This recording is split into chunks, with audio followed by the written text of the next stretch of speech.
I want to thank my sponsor, Card Kingdom, before we head into this War of the Spark draft. CardKingdom.com is where you can find basically everything you need for Magic. I was talking to Kevin, one of the guys who works at Card Kingdom, on Friday about, they want to have everything. That is their company goal, is to have everything available, that you can, that no matter what you want to build, you can build your deck there. You don't have to go anywhere else. And it's so they're constantly, their buy prices. I always talk about their buy prices, and it goes hand in hand with that company goal. They are willing to pay to fill their gaps because they want no gaps. So if you're looking to sell cards, be sure to check out Card Kingdom's buy prices. They tend to drive the industry standards, and you'll be pretty happy if you give them a shot on that front. And of course, if you want store credit, you can get 30% store credit on those sellbacks as well. Thanks, Card Kingdom. Hey, I want to ask YouTube viewers something here. Even before I go in, YouTube viewers, I've been chopping up my VODs into draft size pieces and posting like in complete drafts. And then if I tangent or whatever, I'll post little snippets of me talking about something else and not drafting. Is that most valuable to you, or would you rather just have a separate channel that uploaded that day's VOD start to finish? Just daily complete VOD uploads that don't break it up into parts at all. Because if that's something that a lot of people want, I mean, that's easier for me. I just thought people would appreciate the event-sized pieces. But if what people really want is just, hey, give me your day's stream in one big chunk, that's pretty easy to do too. And in fact, I could probably do both and make a second account to just hold complete VODs. But I'm curious what the people who are actually consuming my content on YouTube think. So that is a question to my YouTube friends, and we'll continue this draft now. Give me a response in the comments.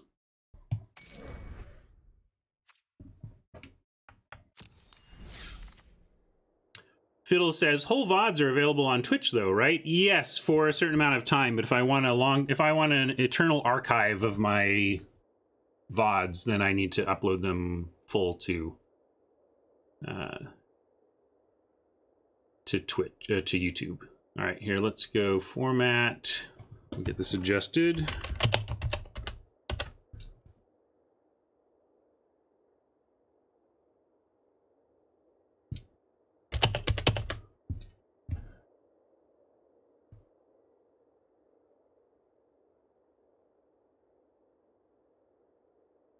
Yeah, it's interesting. Possible compromise would be to upload full VODs, but have really good timestamps so people can find exactly where they want to go into the video. I'll think about that. Also, gonna capture some of these responses and read later.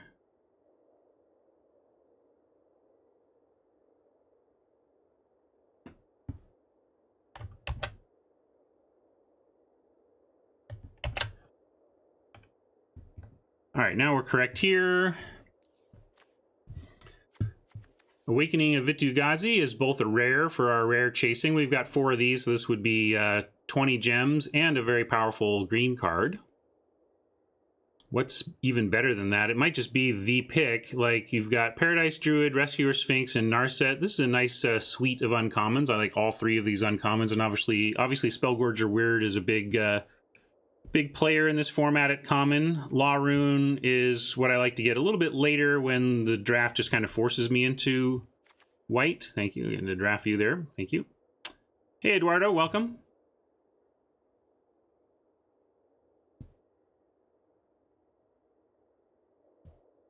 Yeah, we're going to take... yeah, I know.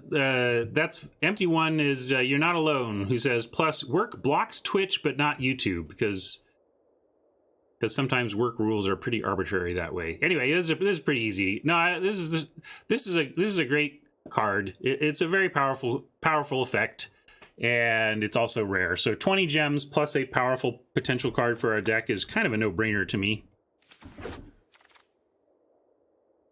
And we've got Evolution Sage, which I like over this Sunblade Angel. Goes right along with our first pick. Second best is probably just the Laptop Reaver or the Angel, but Sage pretty easy. Hey Vaporkin, yeah, they're early birds get the format, and they chose this one. Early rats, early viewers.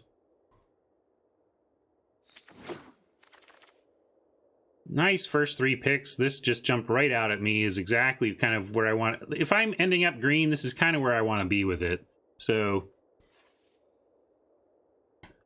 this was pretty perfect. Do like the Epiphany here, though. Maybe we'll wheel one of these two. Bots seem to value Herald more than Tidebearer, which I think is incorrect. I think Tidebearer is better than Herald, but Herald is cheaper. I don't know if we'll play it today, Vaporkin. Depends on how long this takes. If the, if this goes till noon, then no. But if we bomb out of this early or something, then yeah, we could switch it up and do some RNA. Yeah, it's a good start.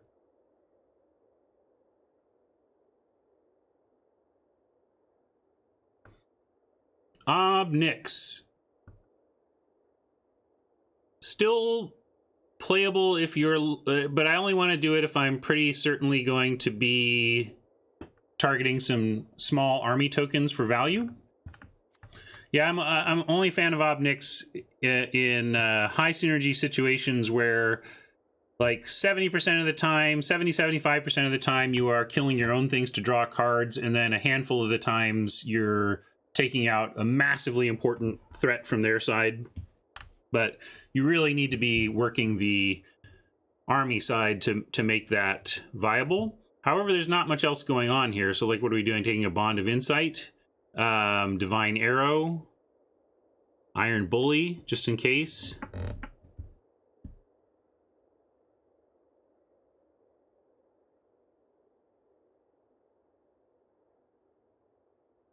Yeah, I think Ob is still the pick with all those conditions I said. It's possible we end up not playing Obnix, but we can get the conditions. The conditions may put themselves together where we're happy to play Obnix, and I don't, where we're going to take an Iron Bully or start into blue. Yeah. Maybe take Obnix, and we're not too happy about it, 4th. Plain old Dreadhorde or Triumph. I think we have to take the Triumph. We have the Leyline Prowler as the start towards the splash. And hopefully we get some other tools. I don't think any of the black-green cards are worth it over the Triumph.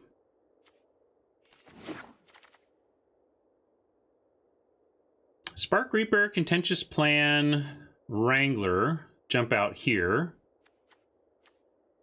I guess we're not Contentious Plan yet. We just had a blue card, so that kind of caught my eye. But really, we're on Spark Reaper, or Wrangler. No 2s yet, but also no real great ways to make that Wrangler good yet. I'm going to take the Wrangler. There's some support for the Reaper, but I only ever really want one of these, and I have found even the one to be very hard to activate consistently. So it's often a 2-3 for 3 for quite a while. It's better than like the Grizzly, but I'm not in love with the Reaper, and we have no 2s, and hopefully we've, between Tidebearer, the Tithe Giant, and the other green 5s and 4s and 5s, we can make these Wranglers, make a Wrangler good.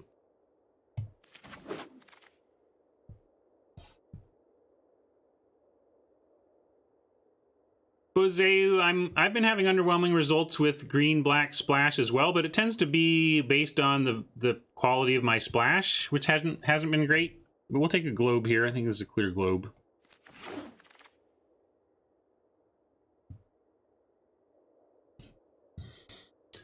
We are not taking O3 Reach. Snare Spinner in the 2s is fine.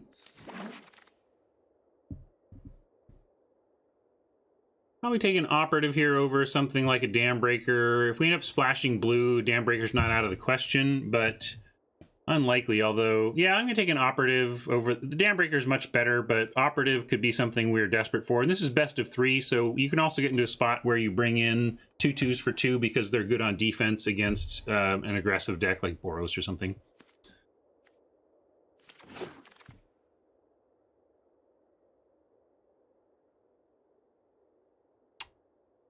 Statue for Karn possibilities. I'm not going to main deck it though.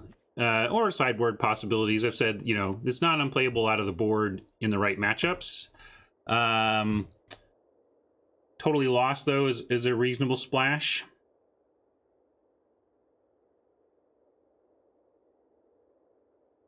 Vaporkin really wants the statue. I doubt we'll ever play it, Vaporkin. We might take it... I like the Lost more. Hey, Double D's. I think we're more likely to play Totally Lost than the statue, so I'm going to take that. Forced Landing and Return to Nature are much better in best of 3, but we'll take the Forced Landing. Silverwing. Sure. Silverwing I like in green-black, especially if you don't get a lot of flying defense. Or, you know, flying defense is one thing, but also being able to fly yourself can be important against all the planeswalkers running around.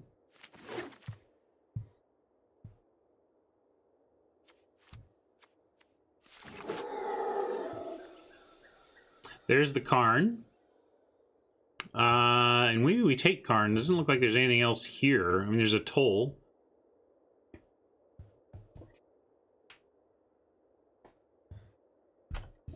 I'm not punished. We get 20 gems. Oh, I missed the cruelty. Sorry. Yeah, I just didn't see the cruelty. Cruelty is about the high end of the removal for the deck. Is it worth more than 20 gems? Yeah, I know you're, yeah. Punished for not taking statue, yeah. I don't think we're just blue-green just because we have a Triumph and a Totally Lost. Why do, you know, Leyline Prowler especially makes me not want to be just, like, splashing black. This is what I want to be using to splash. So, you know, if you think of these as kind of less important cards, this is where I see ourselves.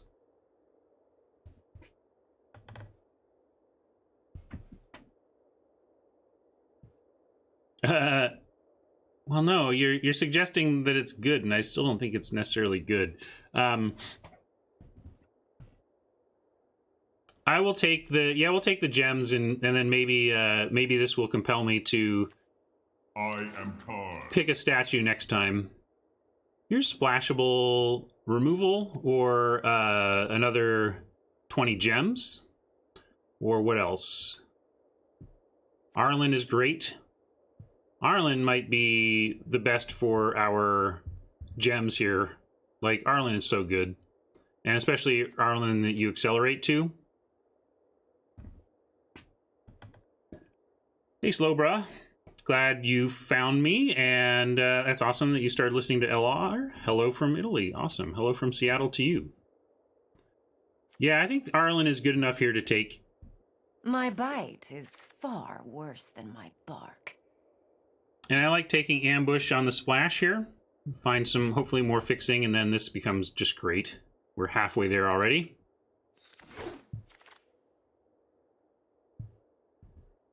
Single combat for some gems here over what? Finisher? Yeah, we take gems here for sure. Could potentially end up running this if we end up with a bunch of Horizons for some reason. Prof, right? It was nice of LSV to fill in for me on LR this week. Funny.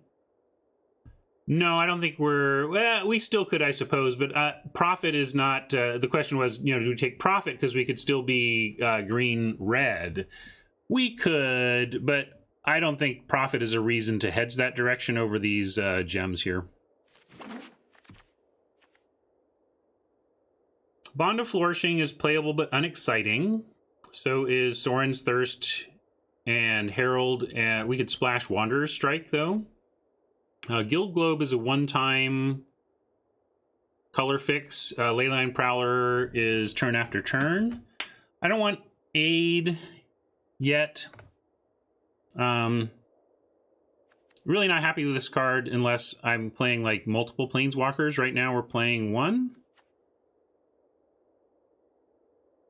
And Bond of Flourishing is okay, but it's very replaceable. It's just like, it's kind of like Opt, you know, it's like an Opt-like card. Fine, but totally replaceable. I'm gonna take the Wanderer's Strike. This is why what you want to be doing in green black is picking up great splashes like Wanderer's Strike, Jace's Triumph, and Ambush, and being able to splash them all because you are you're fixing his 5-color, not basic land finding. Best of 1 versus 3 does impact rare draft. We can take a look at that. I think the bar for rare drafting in best of 3 is higher for us here, but we're going to take a Wrangler here over Shriek Diver and continue to see if we can find. We don't have anything to make Wranglers good yet, but we're not done yet. Oh, maybe it's the other way. Maybe you have to. Maybe the bar is higher in best of 1. We'll take a look. Dark Ocean Sky. Oh yeah, I have. Dark Ocean Sky says, I know you're not with WotC anymore, but any idea why traditional draft isn't ranked? Oh, I've got all sorts of ideas on that. Maybe I should. Let's. I'm going to take this. Remind me to speak to that after this draft is over. I don't want to do mid draft rant on that particular topic, but I will speak to it. So here we have a Tithe Bearer that would trigger these Wranglers, and I like better than a Silverwing. I know we have a Karn, but I'm not gonna go overboard trying to make Karn somehow playable for us. I'll take it if it comes.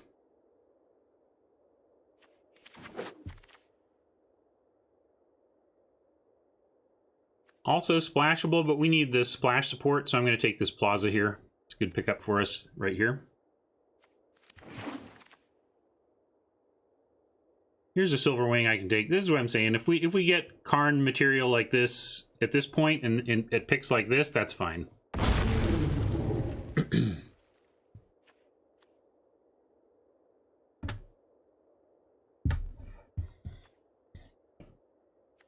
No Vault Progress and nothing splashable. I guess we take that. Forced Landing for an additional copy of that. Obviously, if we face a Skies deck, we're happy to play multiple Forced Landings, but Bacon allows to support a splash of a future Planeswalker. So, Vaporkin, don't be results-oriented. Stop that. I told you. You stop that. You're being results-oriented, and that's not good magic. I'll tolerate a lot from you, but results orientation is not one of the things that I will tolerate.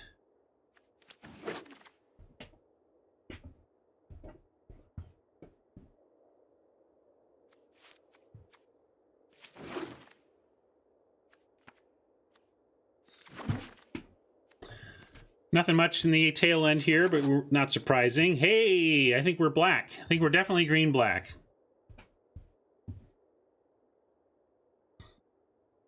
This is the one god that follows me. I think I've drafted Bo3 like 5 or 6 times now. Like Bo3 just keeps coming and knocking on my door, but I really don't see the other ones all that much. Conjurant looking good here. I want to get a Toll, but I'm not going to pass a Conjurant.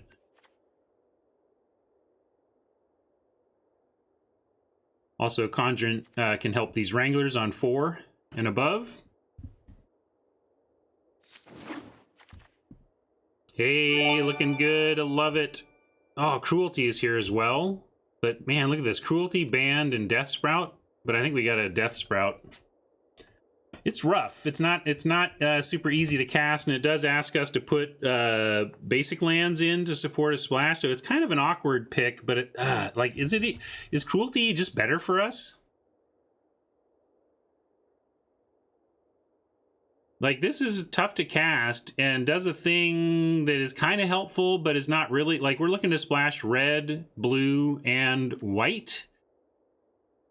And we're doing that via Prowler and Globe and Plaza currently. And Death Sprout really doesn't help the splash all that much. And Cruelty is just...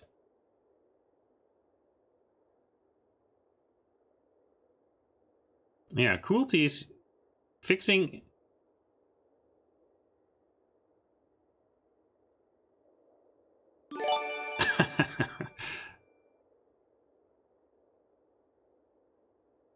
Now Vaporkin's moving the goalposts. I see. So you're a goalpost moving, results-oriented thinker.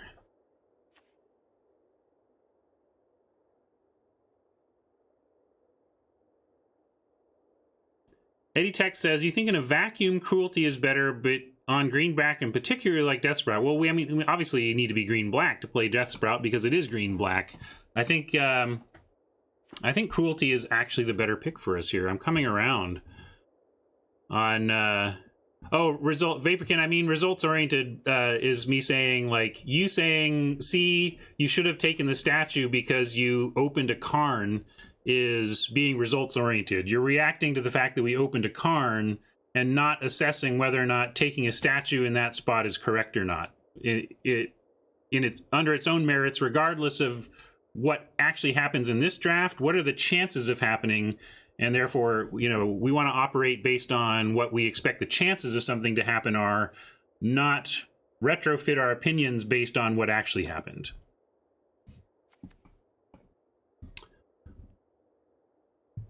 So that's what I was talking about there. I'm going to take the cruelty. I think it's correct. I think that's the better pick for us. This has been an underwhelming card for me as well. It gets stuck in hand a lot. Band together might be better. What do you like? But this does get rid of planeswalkers directly. A lot of them. Yeah, looks like the band wants the band.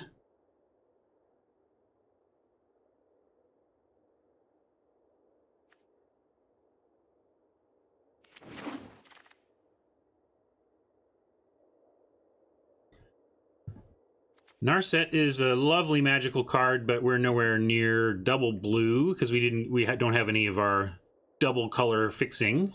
And we have things like a fine wolf or bond. We even have a wolf to go with Arlen, so there's extra value for having a wolf. I think we can take that over bond.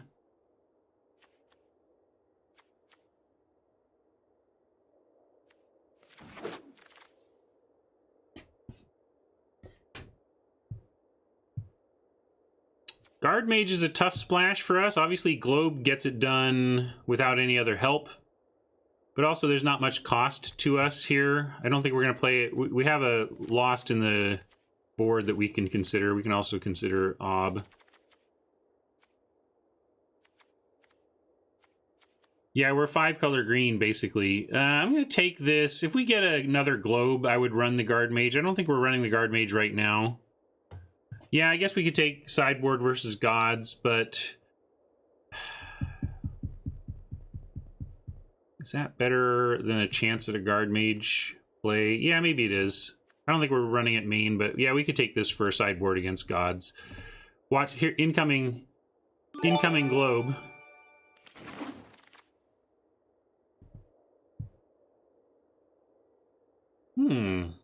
Saratok to add some Wrangler help or more 2s. We have currently 4, well, you could call this 5 2s that we would be happy. 1, 2, 3, 4. Yeah, 5 cards we would play on 2 and not be depressed about it.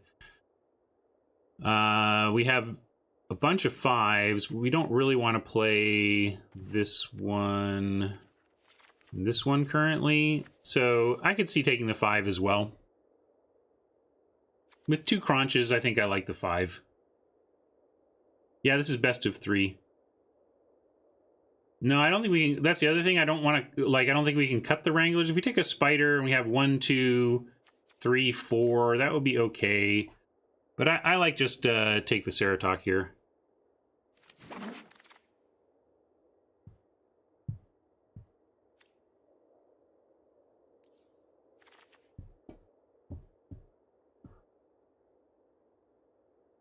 Oh, here, let me.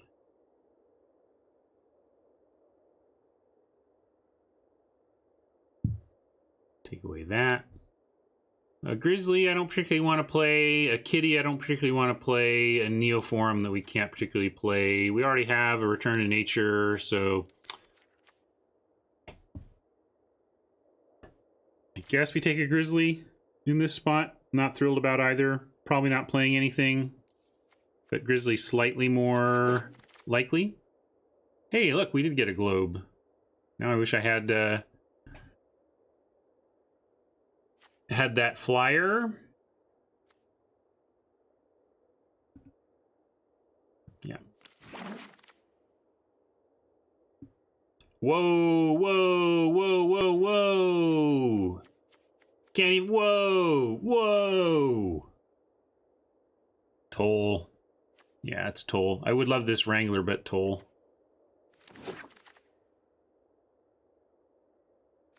Another 2. Another 2. Which, yeah, I'm not going to take that Shadow Fugue. I'm never playing those, basically.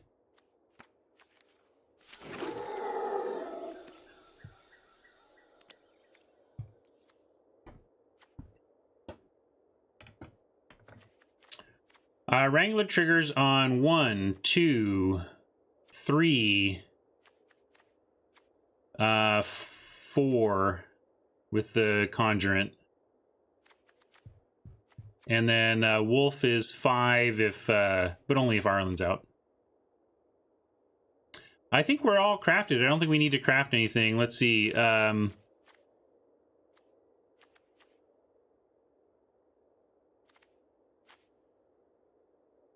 I didn't look, and we only have 3 rares anyway. I'm not going to worry about it. I think we're mostly crafted, and if we missed any, it's okay. We only have a few rares, wild cards to fill in anyway. Yeah, single combat is also something we had 4 of, right? I mean, we can look.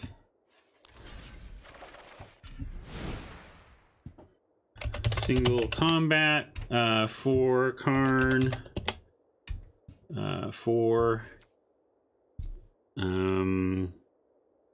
Vitu, 4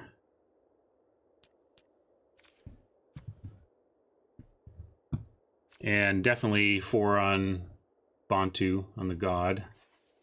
So I think we're good.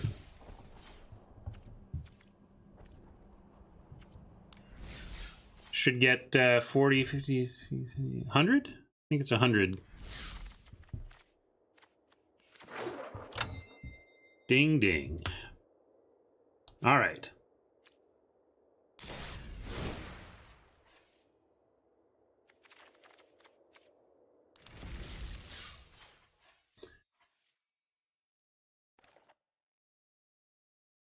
Okay, so I was asked why traditional draft isn't ranked on MTG Arena, and it's somewhat of a convoluted answer if I approach it with my designer brain and ask myself, what is probably Lee Sharp? What is Lee Sharp and those above him in the org chart? What are they thinking as they make these decisions? And I think there are frankly, some greed-based tensions that Wizards has created for themselves that create a very, very weird set of incentives for themselves and a very weird set of resulting design decisions. There's a couple of things going on with what Wizards wants out of their economic model and out of their engine. So one of the main things they want is to be able to hide the new draft format behind a gem paywall. Okay, so let's say that's set in stone. You have to design how this is going to work, but one of the requirements of you is that you have to design a system where the person managing the product, the person making the economic decisions for WotC, can make the new set of draft unavailable to you unless you are willing to pay gems. Because what they don't want is people to be able to hoard up gold, and then as soon as a new set launches, be able to just pour their hoarded gold into drafting the new set. They don't want that to happen. So that's a requirement number 1. Requirement number 2 is kind of a completely different requirement, but Wizards calls this free to play. Okay, there are legal requirements around what you can call free to play. So let's go to a ranked draft because it's important here. If you want to call yourself free to play, everything in your game has to be accessible through someone who has not spent any money. In order to do that, you need to have a place where players can convert gold into gems without ever having won a game. All right, that's your next requirement. Set up a place where 24/7 at all times, someone can bring their gold in that they've earned through free-to-play play, convert it into gems without even winning, and then eventually be able to participate in anything that requires gems. Okay, that's why Zero Wins has a 50 gem prize. Okay, this is the only place in the system where you can buy in for gold and leave with gems having never won a game. So conceivably, a free-to-play player who, well, because one gem is too paltry, that's not elegant. You don't want to. No, but yeah, you don't. The store could have a conversion, but they don't want to do that. You don't want to sell like they're the only thing the store sells is for dollars is the gems, and they don't want their store to become a trading house. It's not where you yeah, meaningfully free to play, says Nick. Nick knows all this stuff. Nick, if you have any, you want to jump in and correct or add, please do. But anyway, I think I wanted to start with those two because those are the primary competing forces that Wizards has to deal with. The other one being that best of one needs to be supported as the primary ranked mode. They really want best of one to be ranked, right? So when you have a best of one that needs to be ranked, you need gold to gem conversion at all times, but you also want to hide your current draft set behind a gem paywall. You get into some weird spots. So you could say, okay, well, why not just do all that? But best of three is ranked. Why not do that? Well, because then you have no place in the system that that has unranked limited. Then all your limited is ranked, which is intimidating to some people. So that's one thing. But also, they have set up a system where in this ranked limited, your rank impacts your matchmaking, right? So they've also established a standard where if your event is ranked, rank is part of the matchmaking. And that's something they want to be consistent and true and want you to understand and know about the system. If it's ranked, rank is part of the matchmaking. Okay, so now you're getting into the like nitty-gritty design stuff where elegance matters. Because another thing you could do, for example, okay, Ryan, I got your problem solved. For the first 2 weeks of a new set, just offer ranked draft of it, but take away the gold, take away the gem, the gold option. Just have a gem only ranked draft queue. Why not do that? That is a reasonable solution. That would be one thing I would put on the table if I were in the design meeting trying to figure this out. But adding queues is a negative. The more queues, the more places you offer players to play, the longer wait times you create in those experiences, because you have your audience being each other's content, and when you split up queues and make new ones, you increase the wait times in your existing queues. So also there you get into uncanny valley, because one thing that they've established very well on this system is that this is what ranked draft looks like. If you come into ranked draft, you have a gem option, a gold option, and it's this setup or whatever. When you make a new event both adds to the strain on the queue wait times, and you create an uncanny valley where you've suddenly got this new event that's just a little bit different from everything else that looks like it. And that's not great design. You want to communicate super clearly with your customers by being very, very consistent about what these things look like, so that the only thing that's changing is, oh, it's Ravnica Allegiance. Oh, it's Guilds of Ravnica. You want everything else to be the same so that a player can quickly grok what's going on. So basically, yeah, now you're getting into this stuff that it's like, yeah, you can create these solutions around it, but they create all of this inelegance. And basically, those top line goals of hide the new set behind a gem paywall, support best of one as an ongoing competitive ranked concern, and always 24/7 offer meaningful conversion of gold into gems without even having to win. And you get a set of requirements that put a designer in a tough spot in basically choosing what inelegant or weird thing are we going to do that satisfies all the requirements laid out before us. And in many ways, that is why game design is challenging. There's a lot of fun things about it, but often game design is about finding the 25% of the population that you're going to annoy to serve the 75% that are going to be happy with you. And also serving economic model gods and upper management and weird requirements legally all can add up to a situation where you get what we have now, which is that it's really weird that ostensibly the most competitive way to play Magic Limited, best of 3 draft, is not supported as a ranked concern, and it sets it up so that the latest and greatest new Magic set right off the shelf is not contributing towards people's rank on Arena, which makes no sense to me. And if I were still in those rooms putting my suggestions on the table, I would be pleading with that team to find, pick a different place for inelegance besides the super, super weirdness of, hey, everybody, check out the latest Magic set and care about rank on Arena, but somehow those things cannot combine. Like, that is so weird. Care about rank, draft the new set. They don't mix. That's got to change. That's got to change. I know it's a tough problem, but the current place they have landed, to me, needs some tweaking. So, end soapbox. Thanks. I hope that answers your question.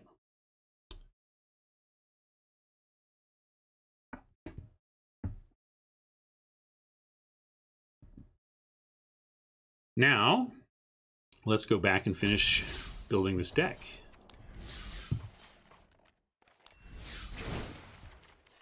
Almost hit start. That would have been oh, we're not actually probably not that far off, although we're not going to play Bacon.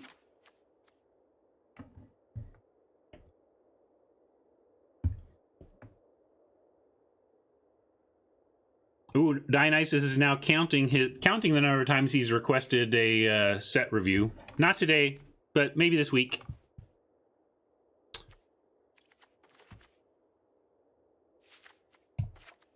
Well, if we cut sacrifice and add a land, we're suddenly at 40.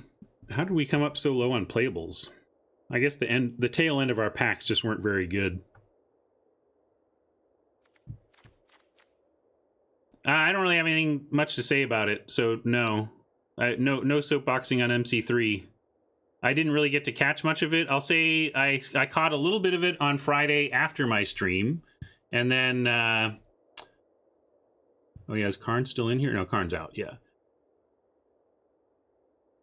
I caught a little bit of it after my stream and really didn't catch any of it the rest of the weekend. So I'm not very informed. I had a very busy non-Magic weekend, and yeah, so I just don't.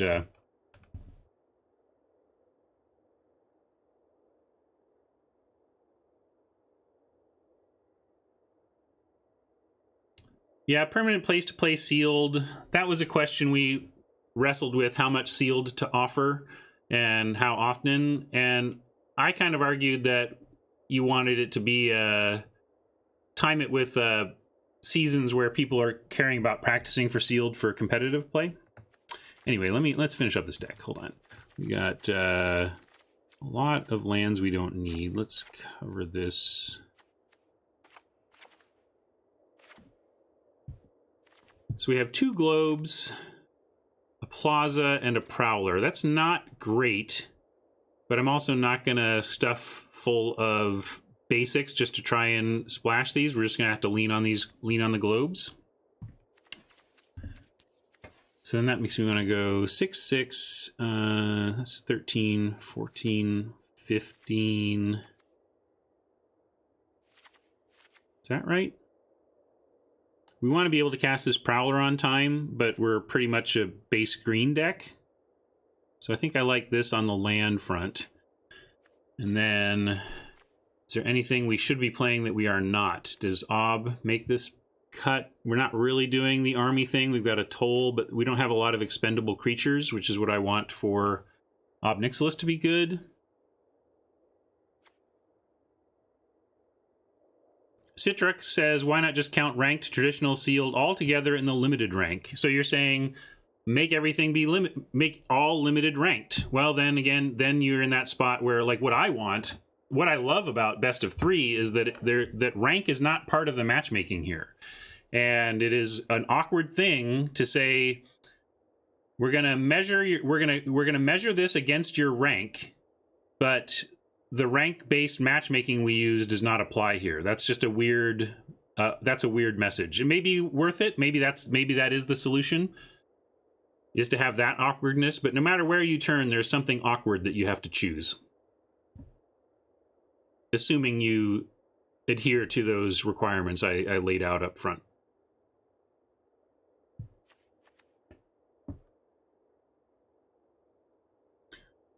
Okay, yeah, I think this is it, though. I think unless there's something terrible in here, we're just kind of forced into this based on what we've got. This deck looks okay. There's just no room to cut anything.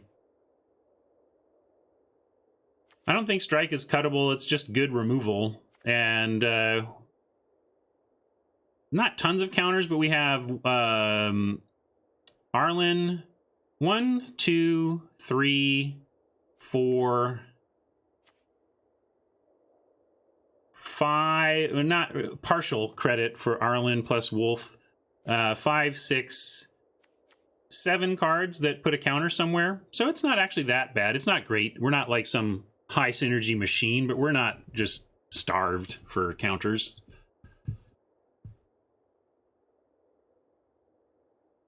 Yeah, we might go down to 3 colors versus aggro, bring in Duskmantle Operatives, but I like this as a place to start.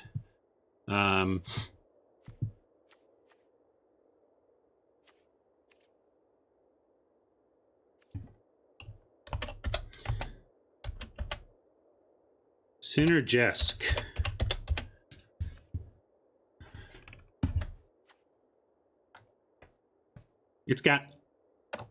It's a little bit synergistic. It's Synergesque.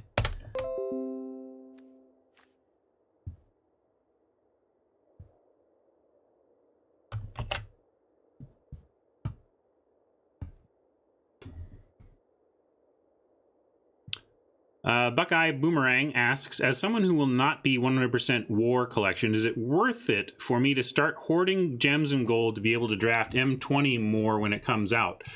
I mean, I guess it depends on what you want to do and when you want to do it. It's all just resources that you're going to convert into draft experiences. If you want to wait and use those resources for M20 draft experiences, then wait. If you are madly in love with this format or you just want to draft right now, yeah, I don't have too much advice for you other than your gems and gold are for, if you're saving them for drafting, use them whenever you want to draft, you know. And in terms of I also got a question about like gold. I don't think there's ever a reason, like if you're at an event screen and can pay to enter with gold or gems and you want to do that event, I'm going to do this event and I can enter with gold or gems, you should always just enter with gold. I don't think there's a reason to do it otherwise, unless very specifically you enjoy playing the gold to gold constructed queues and you need that gold to be able to grind those events. So if you're a gold constructed queue event grinder, then you have to start making those decisions. But if you're if all you do with your gold and gems is spend it on limited, if you have the option of both, just spend your gold. Par 3 is a very high par for traditional, actually. I think if you have a great deck, you would call it 2.5, and if it's a fine deck, you'd call it 2. Like, I'd call this par 2 for best of 3. Like, we want to get into the gems for sure. But I don't think this is an amazing deck, so I would call this we have God Eternal Bond 2. Maybe this is a 2.5. I'll give you a 2.5.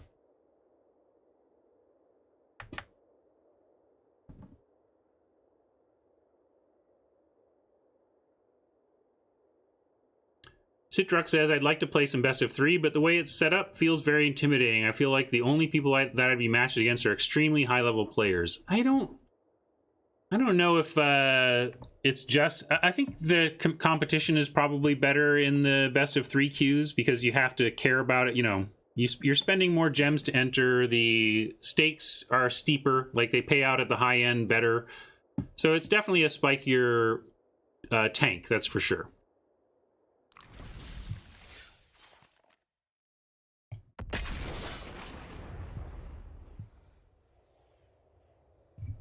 Yeah, that's true. If you want to wait and do best of 3 at the beginning of a format, you're going to have the advantages of being part of communities that are helping you solve a format more quickly than your average MTG Arena player is going to be able to, and so you should have an early advantage as a studier of the game, a student of the game.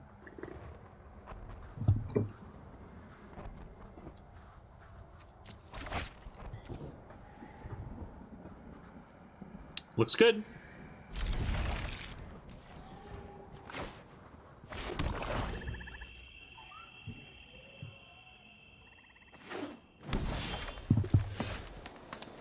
Learnifier. All right. That's their new student name. We're all learnifying magic around here.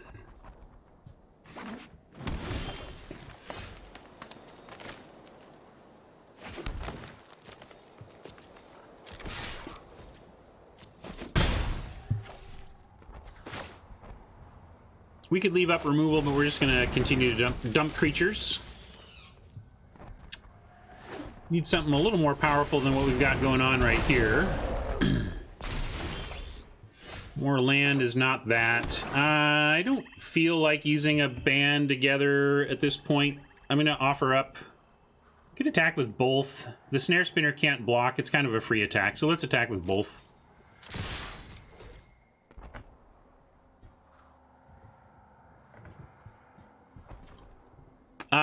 I didn't watch any. I barely watched coverage. So if you're looking for my feedback on the latest and greatest standard tech or the happenings of the MC3, I'm not the streamer you're looking for because I didn't really watch it. You tell me about the Nexus deck. What was it? What was different about it over any other Nexus deck we've seen in standard?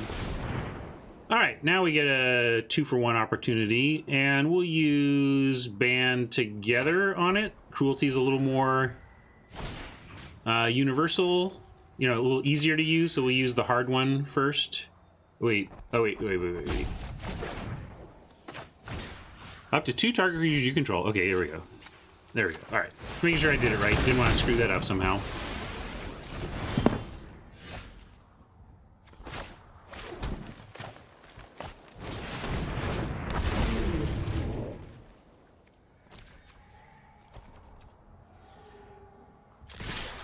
I bet it's a good deck then if they won the event with it.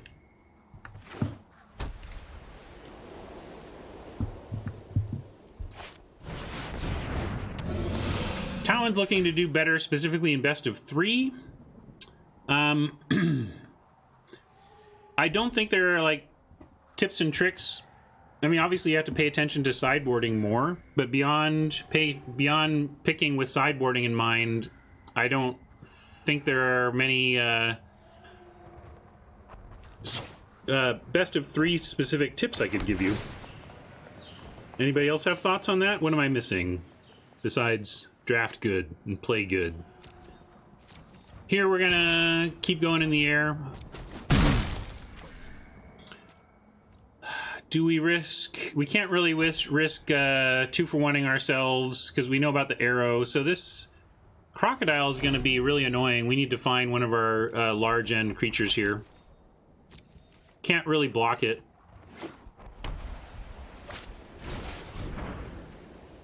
Well, we can cruelty that. Ooh. They didn't go for that. I meant to cruelty before untapping. Let's okay. Let's see.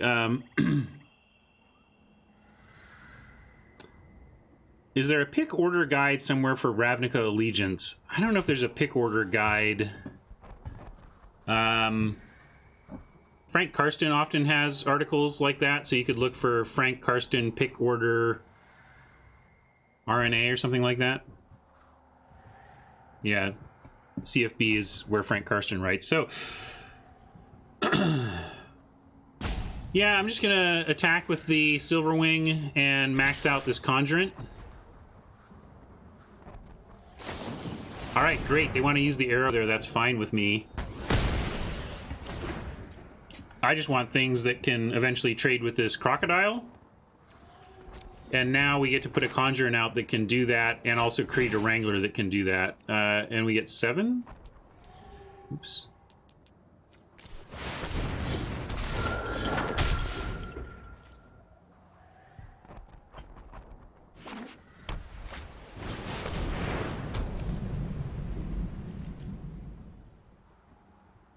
Hey, look.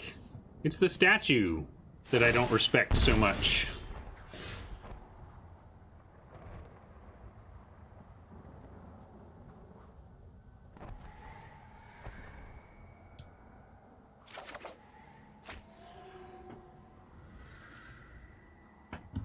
Probably just want to Triumph here. If they can't really do anything about the Conjurant, we can attack. We can start attacking, really. That'd be nice. Max X. Yeah, we're going to attack first and then see what's up.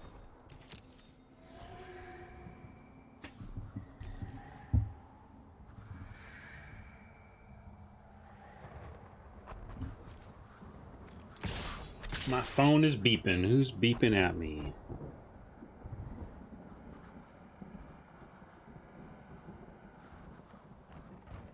Nothing important. But as a parent, I always look at my incoming texts.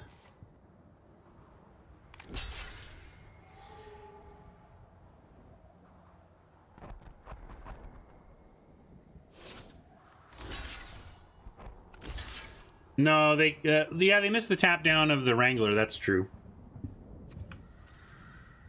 Interesting, I guess they're really worried.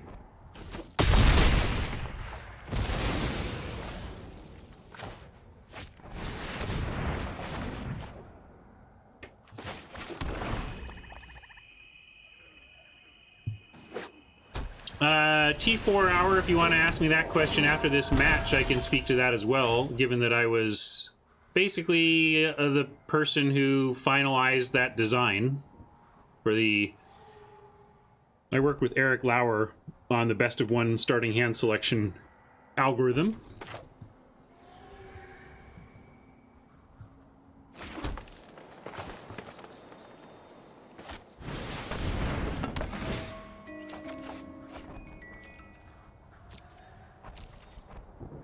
We're going to go ahead and keep attacking. Don't care if they want to send in the apparition.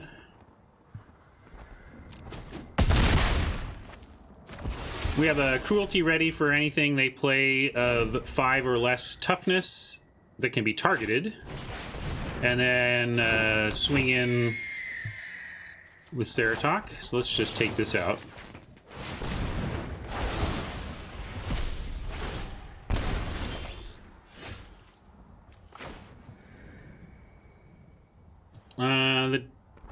They're both 4 power. Let's take the one that draws.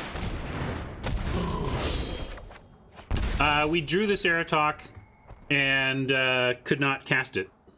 This is the first turn we've even had the opportunity to cast a Ceratok.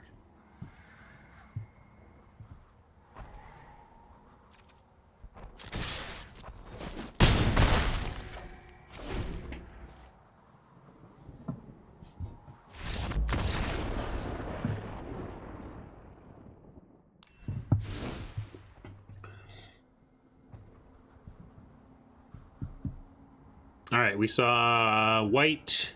What did they play? White whatever, white something statue.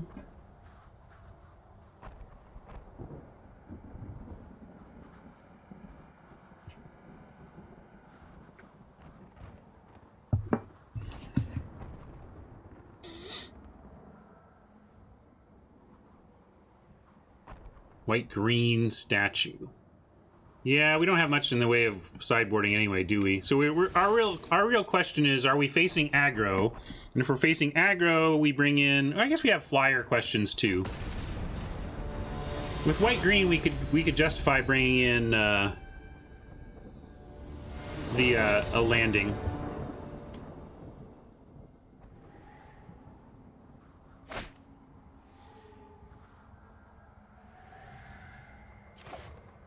Looks good. Ish. Get a counter going somewhere.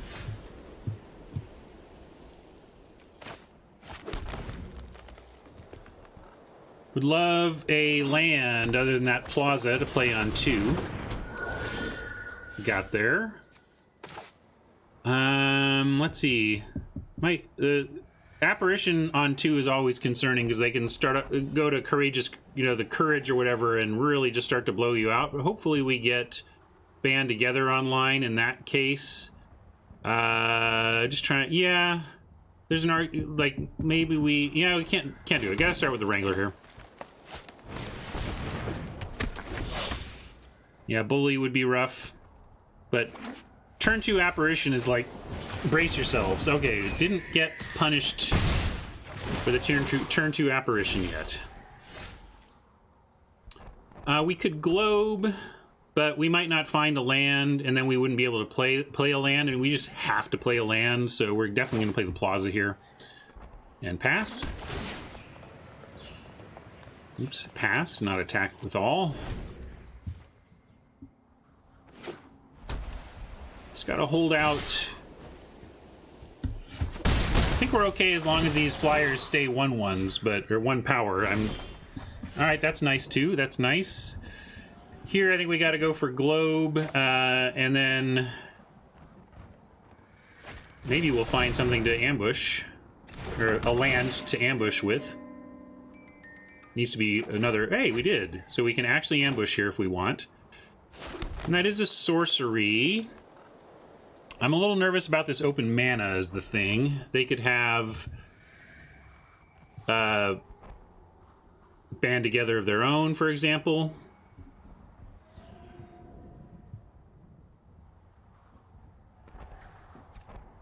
I'm at least going to attack and see what kind of pauses we see.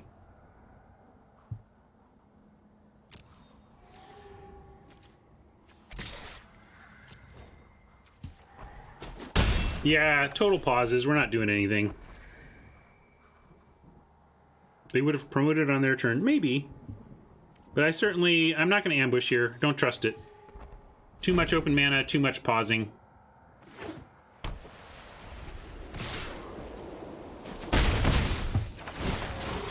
And yeah, if we find a land... Yeah, great shape here-ish. Ugh, man, do we do it, though?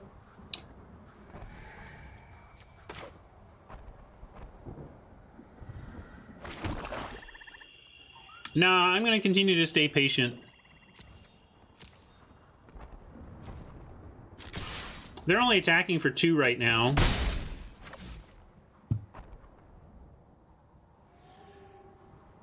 I'm going to play the Sage, though.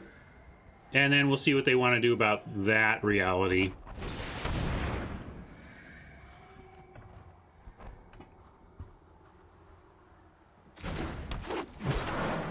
The other thing we could do is, if instant speed, make a 9/9 at the end of turn.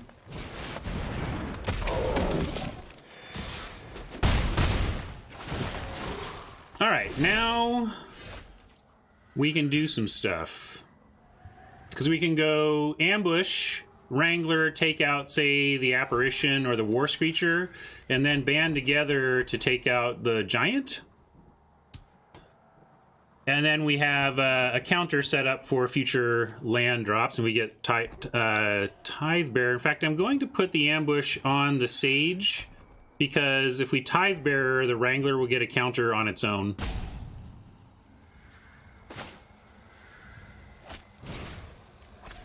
And do we take out their War Screecher or their ability to proliferate? That's another interesting question. They're at 6 now. We haven't seen proliferate work yet. I'm going to go ahead and challenge them to make that Apparition relevant and take out this Screecher.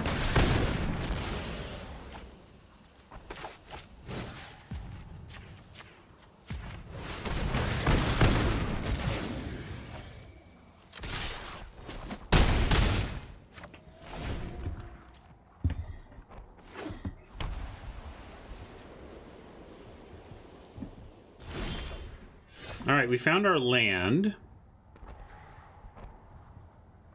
They've still got all this mana open.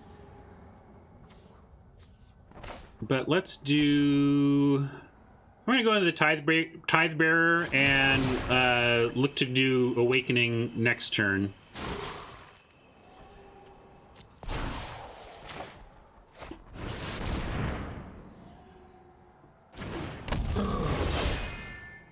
Yeah, we did see an arrow last time.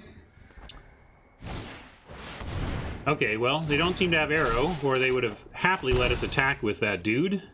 So we're definitely going to attack with the Wrangler anyway.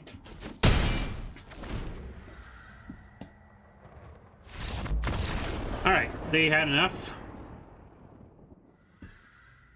Okay, so let's see. I'm going to actually take a bio break, and I think Brian, Valhalla's Chosen, had a question they wanted to ask, and then there was something else I was going to speak to. Remind me what those things are. I'm going to be right back, and I'll do another quick chat. Hold on.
All right, I'm back. I won't soapbox too long on this, but there was a question about best of one starting hand selection algorithm, which I had a lot to do with when I was at Wizards.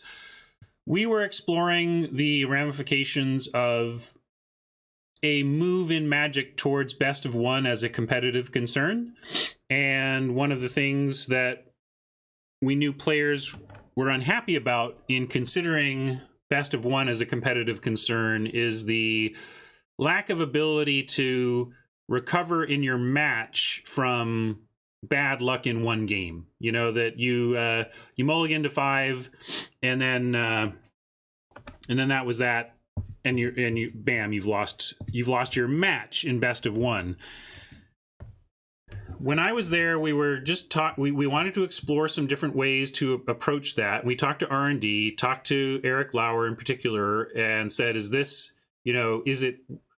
how can we maintain authenticity while eliminating some of the extreme no-game Magic sequences that occur when there's severe mulliganing or mana situations? So we took some different approaches, talked it over, tried some different stuff, and went with an algorithm that Eric Lauer came up with that is one of the most misrepresented and misquoted things that I've ever published about Magic, because I made a forum post. There's a forum post by me in the, I don't know if they've changed it. I haven't actually gone and looked lately, but describing the best of one starting hand algorithm in as much detail as I was allowed to provide at the time, which is to say that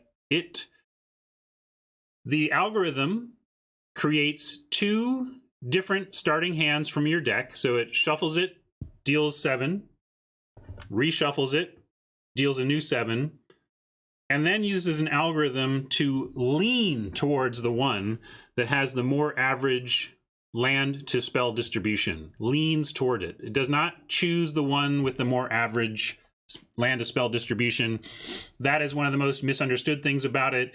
And there are people out there who've created bad, incorrect models of how you should build your mana base under the assumption that it is, in fact, generating 2 random hands and then selecting outright the one that is more average. It doesn't do that. It does something else.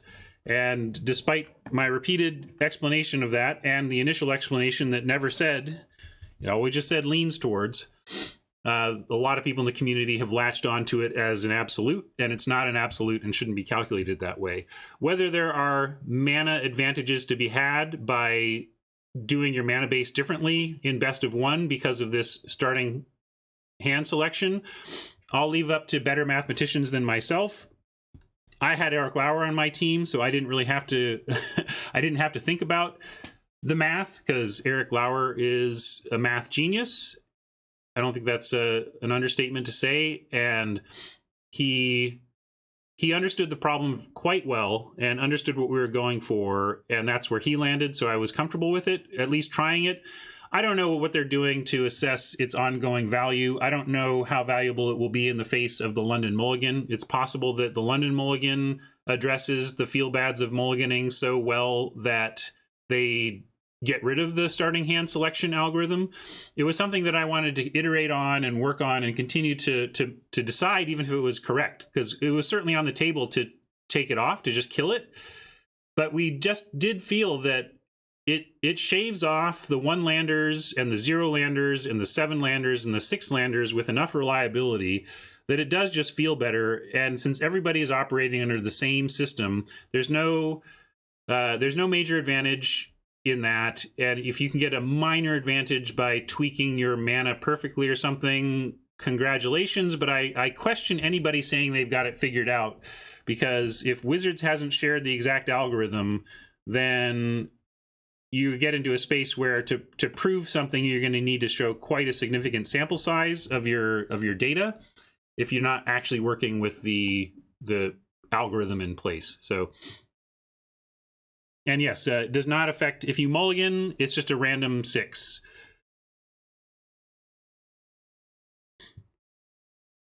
Yes, I have said that Eric has said that, and that's what he said to me. Mike Scott says, didn't Lauer say he wouldn't adjust his mana base to try and optimize the algorithm?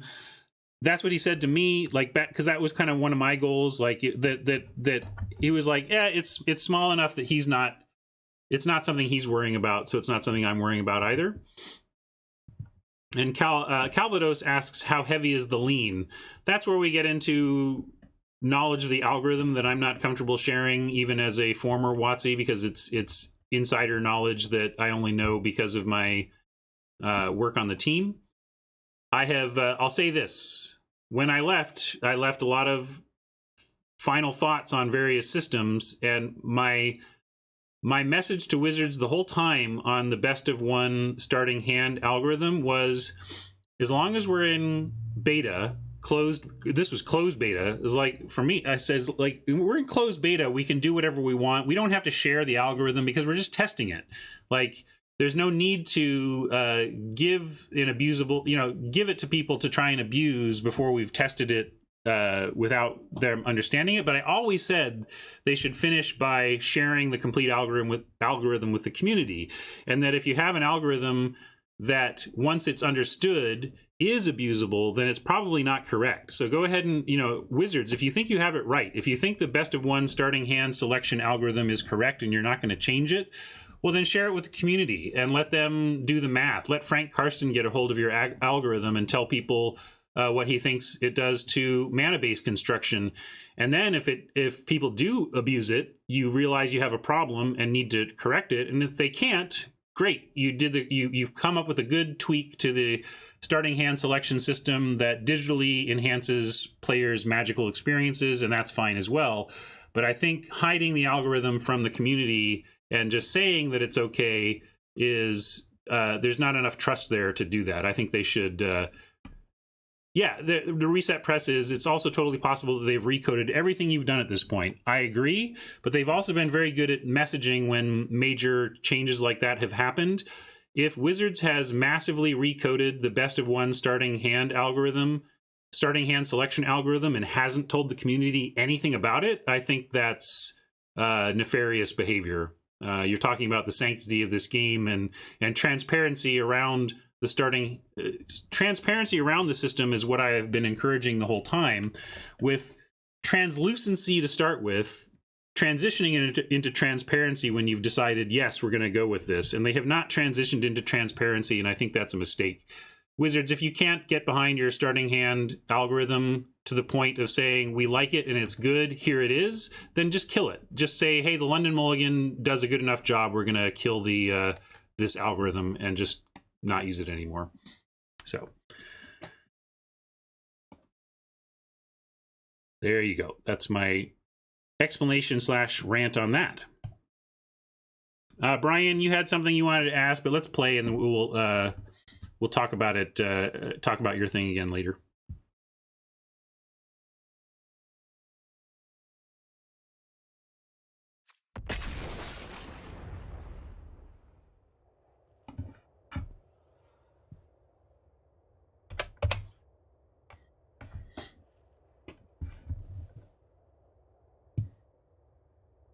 Paperkin, do you get 6 busters for 5 wins?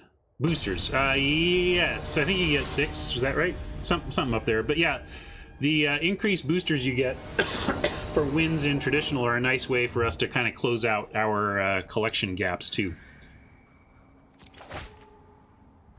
All right, looks good. Question as to whether we play Conjurant on 2. I'm going to say no, since we have this Prowler that's going to help make it really big really early.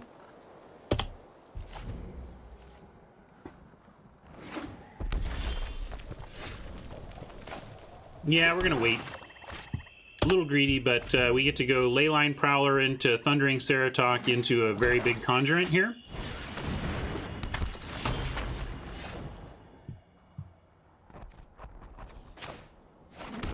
Guild Globe is a turn late. That would have been the perfect 2-drop.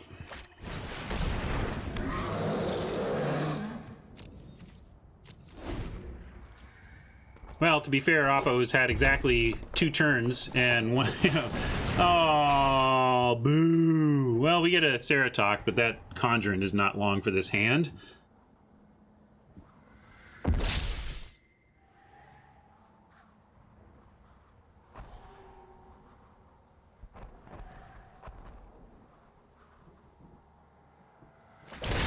Oh, really? Okay. I guess that makes some sense. But I like that we get Globe plus Triumph here, which is pretty cool. I guess we start with Globe.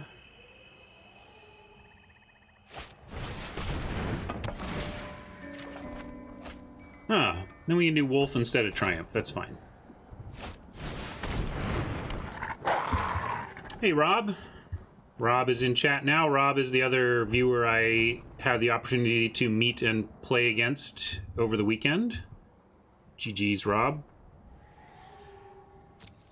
How was Din Tai Fung? Did you get the green beans? I should have tweeted at you to get the green beans. You can't go to Din Tai Fung without getting the green beans. Oh, the green beans. Double toll, hard to come back from.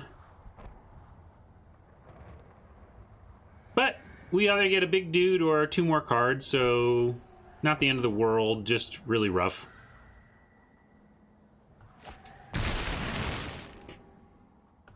I mean, we've lost 2 of our top-end threats here.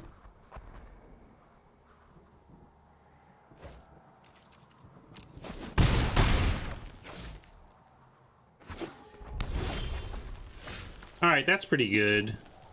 How about... we can save that, though. They don't know about it. Let's cash in the globe for Jace's Triumph before we attack.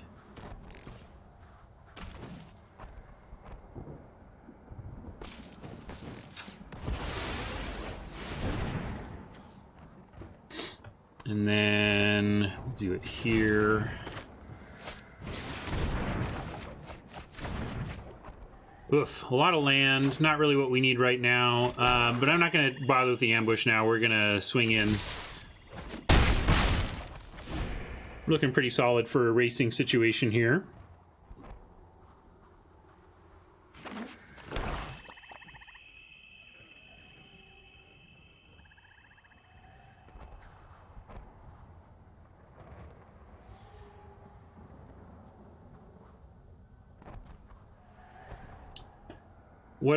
What a great honor from Rob, who says, I was the only Modern Horizons draft match win of his entire Magic Fest. Well, just goes to show how I'm there for you, viewers.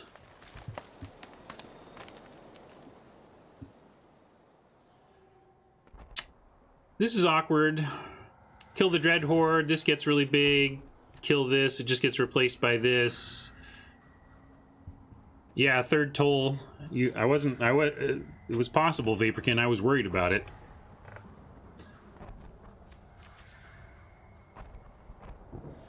Play revealed land next turn? What do you mean? They don't know about any of our cards. We've already played our known info stuff. We could kill the token, and then it puts a... but it doesn't...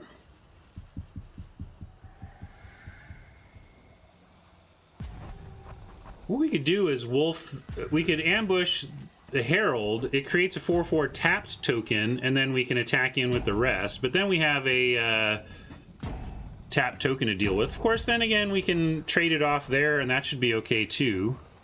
What if we do that? Maybe I'm just itching to use this ambush.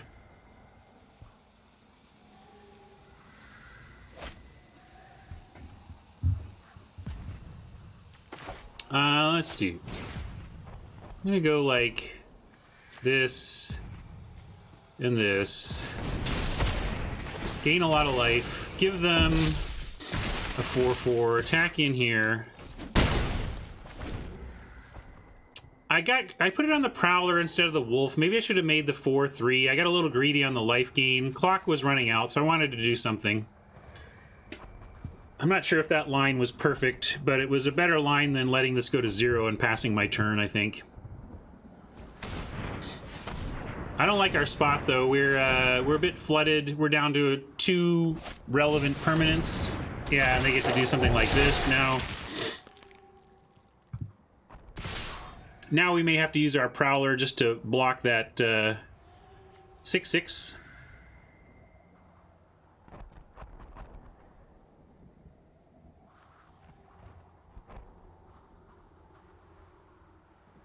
Let's see, we've got Cruelty that would be a decent draw. Band Together, be great. Well, Globe. What you got for us, Globe? Something better, please. Not great, but at least they are worried enough to keep that 6/6 back on D. And we have no attacks because of it, though.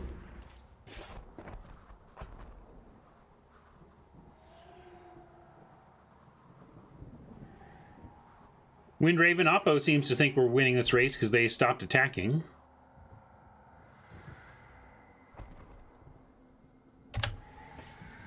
I guess they'll probably... I don't need full control because it'll probably allow me to sack Guild Globe in response to anything. You're right, it's not a race anymore. It's just a slaughter. My army will envelop this world. Rise and shine. I mean, what are you gonna do? It's frickin' Lily.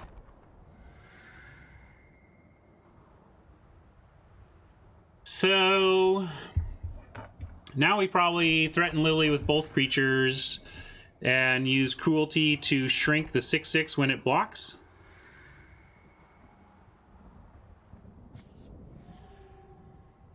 I'm going to attack both into Lily and assume that that Oppo will block the Leyline Prowler with the 6/6. But yeah, we've probably lost this. It's very difficult to beat a Lily with any kind of board.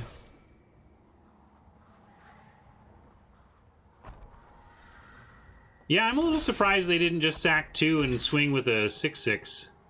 That's what I was expecting.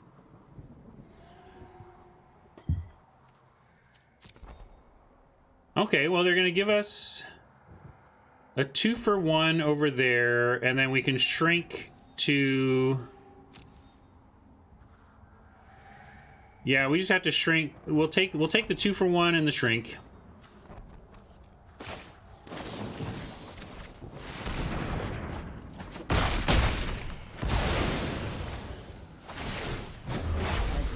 I mean, this is the killer part, right? Like, we managed to work the board a little bit here, and then yeah, then they just draw insano cards, and like, how do you recover from that?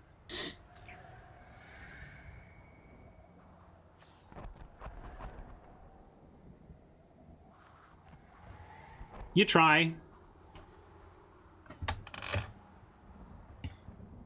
Black, red, Liliana, what else we're dealing with? Heavy Toll.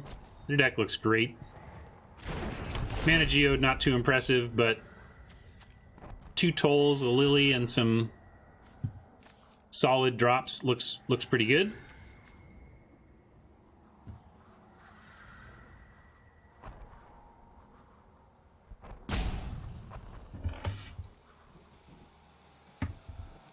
Yeah, her static really puts it over the top in limited. Just makes it... How do you get to her? Oh, let's clear some creatures and get to her. Great, she's replaced herself 4 times over by the time she's dead.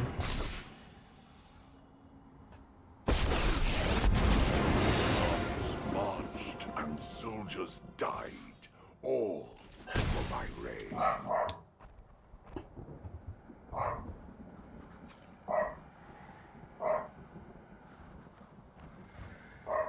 Let's see what they do with their possibilities here. What would you do with Oppo's combo, not knowing their cards? Yeah, I like just kind of creating and destroying. What's up, Rocket? Rocket! Cherish even the weak serve.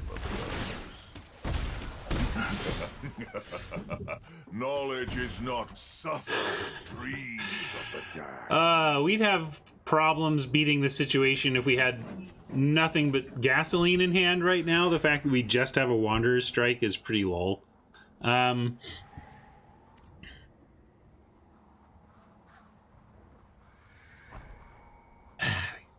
Yeah, that's what I'm asking myself, Raptor. Do we just stop showing them anything? I don't know. I don't see how we can win from here. I'm gonna play it out, though.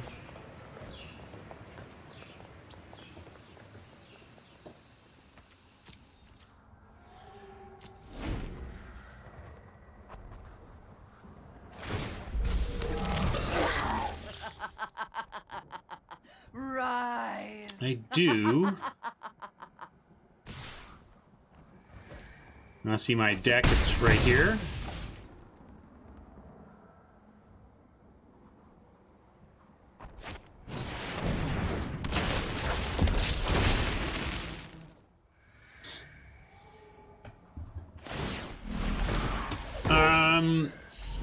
I did not name our dog. I didn't like the name Rocket when it was chosen, but now that's who my friend the dog is. He's Rocket. Could Awakening get there? Maybe if they get super greedy, somehow we could find our way to an Awakening win. Yeah, there's no trample, so they'd have to, like, tap everything. That's why I said super greedy. Like, if they attack with everything...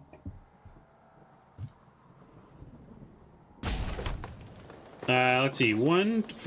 Yeah, I guess, with 11 land, we can wander a strike onto an Awakening and attack for, like, 10. And if we wrangle and don't block... I suppose it's long shot possible, but doesn't... Yeah.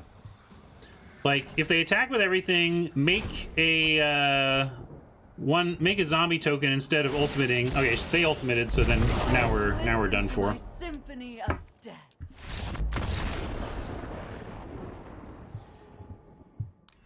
Our one shot was that they attack with everything, they plus Lily, and then we draw Awakening, and we get to awaken a land, remove the zombie in the way, proliferate on the token, and then attack for 12.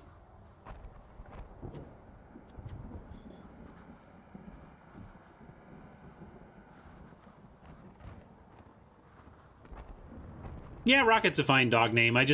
For whatever reason, I didn't love it at the time, but now, of course I do. He's my doggy. He's my buddy.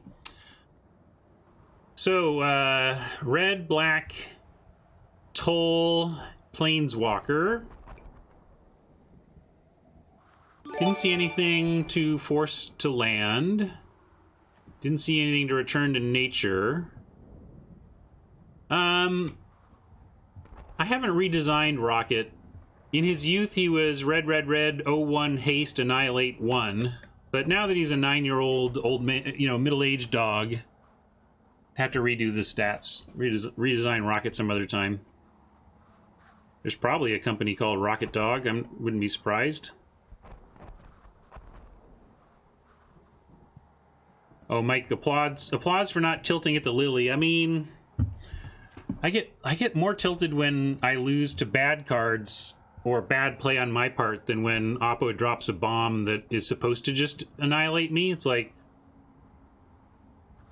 I gotta save my emotions for a little more relevant learnings.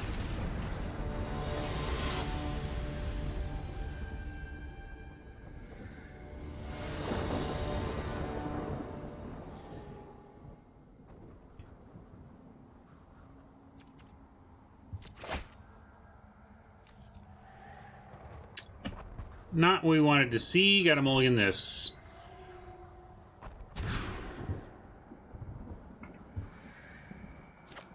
Well, we're going to keep. Need to draw out of it. Whew, Toll is good, but we need land. Do you ever keep a Toll here? We're on the play. I just don't think we can. I really want that Toll, but we really got to find land. Got to make the grown-up choice there. Maybe if we were on the draw, you could start to justify it, but not really. And here's why. We're, like, desperate for land. Be pretty rough if we were even yet one more draw away from wherever our land is.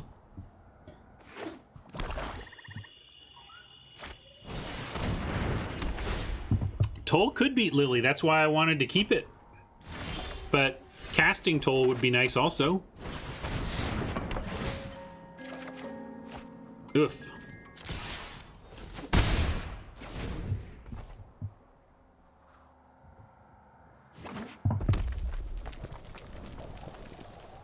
Well, not punished for being greedy, just punished for playing Magic.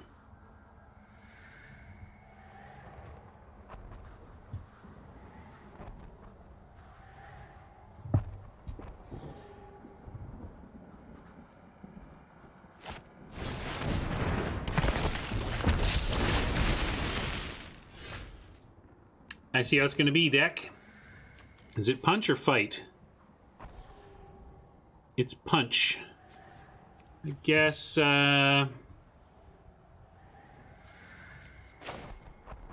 punch the Skylord? Gotta do something.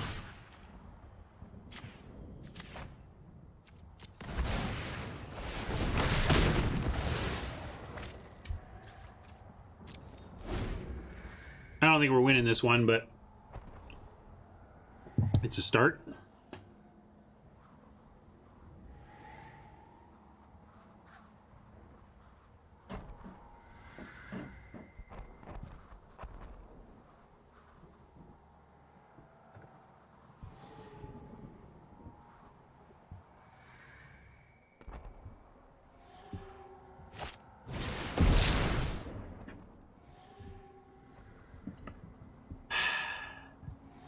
So disheartening.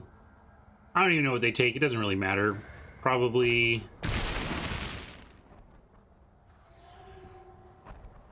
Right on, Rob. Glad you had a fun weekend. Safe travels.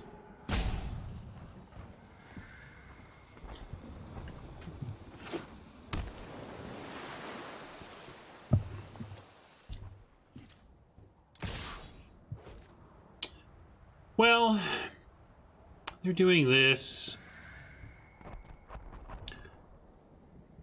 I'm a little bit afraid of, like, the plating. Plating would be annoying here. Maybe we do win by somehow racing. I'm going to say no blocks. No current plans to go to any other Magic Fests. No. And I'm going to go ahead and band together the finisher and keep attacking.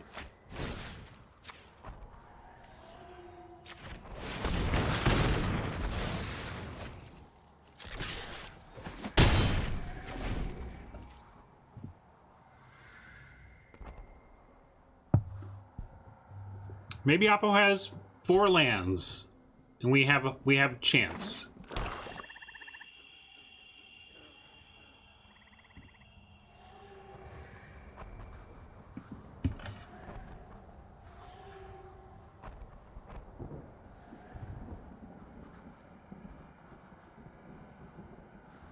If I somehow end up winning this game, it will be the most unexpected game win I've had in quite a while, because against the deck quality we saw and the cards we saw, yeah. I don't blame him, just...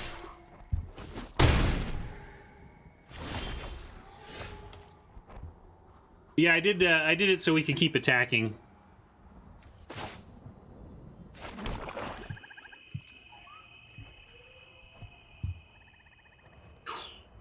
So, how do we win from here? I guess we're going to have to find a Ob Nixilis's Cruelty for the 5/5, and we offer this trade in the meantime. They know our whole hand, so... Yeah, we have 1 toll. And it is... I know where it is. Hey, there it is.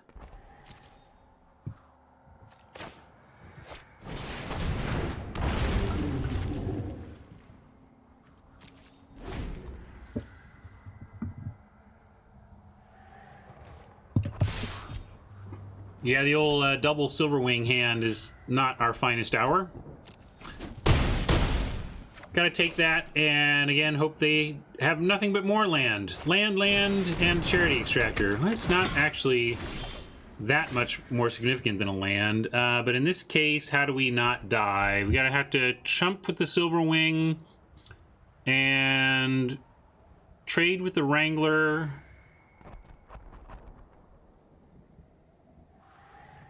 And offer... We have another Silverwing next turn that we can chump with if we have to. I'm just trying to figure out if we Globe here or Grizzly here. But we survive without another creature, so let's Globe and try to find help or land. That's not really it, unfortunately. Looks like match number 1 down the drain coming up.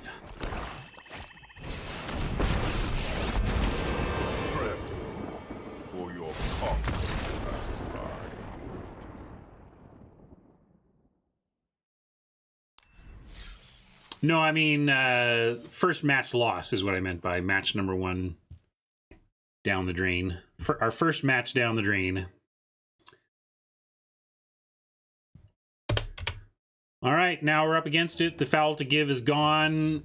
We need to win or no gems beyond our ground gems.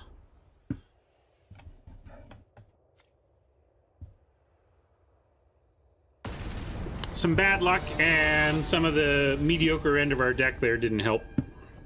See if we can get some good luck in the good side of our deck. We're going first. We have a wolf. Any land gets us a wolf on 3, and then band together allows us to kill most stuff off of that wolf on 3. Trouble is we have 2 6-drops and a hard to cast 5. Reset Press wants to mull, but this is our best card, and with a little luck, we get there. 2 landers are so tough on the play, though. Couple of keeps, 1 mull. Nobody else has opinions on this tough one? Flip a coin.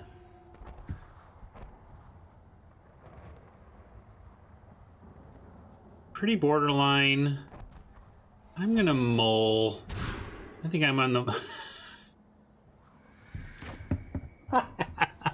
Just straight up worse. Just like strictly worse. Well, I guess maybe it's not strictly worse. If we don't find a 3rd land, we'd rather have the Wrangler.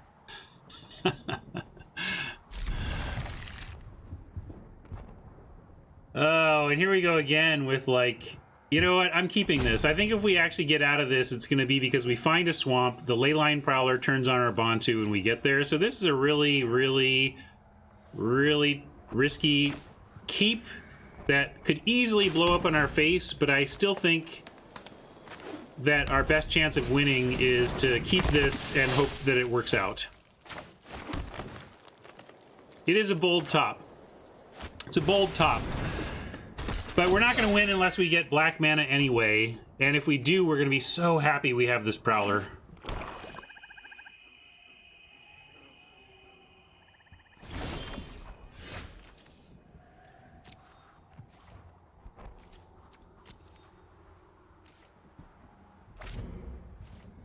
Yeah, sometimes bold is the best option, and then you fall flat on your face, but it's like, that's the decisions and not results things. You make the right decision based on odds of what gives you the best odds of winning.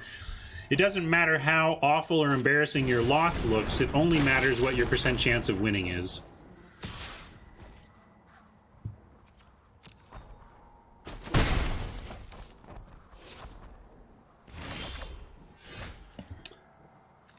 All right. Well, Arcanist isn't doing anything here. And we have band together. Oh, that's not even going to get it anyway. Can't get the Arcanist with it. So we're going to sit back, see if we can hit something with this before we untap. Here's the question. If you drew your second hand with Prowler 7th as your first hand, would you have kept with Prowler 7th? I'm not sure what you mean by that. Reformat that phrasing, Watt. I don't understand.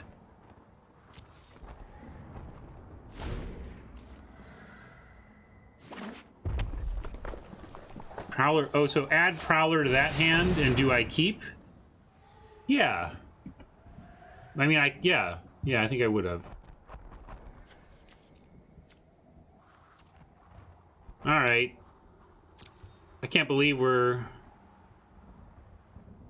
gonna be facing losing to this stuff, but I guess we get rid of our Tidebearer for sure, and then Arlen, I guess. Boo.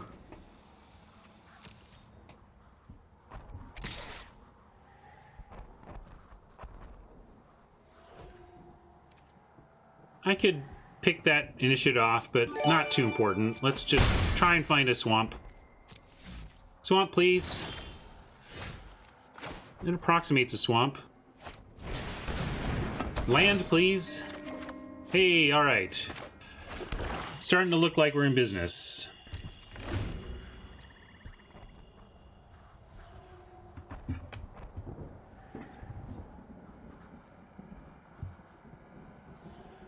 get another swamp off the top. Maybe we just start on Bo3.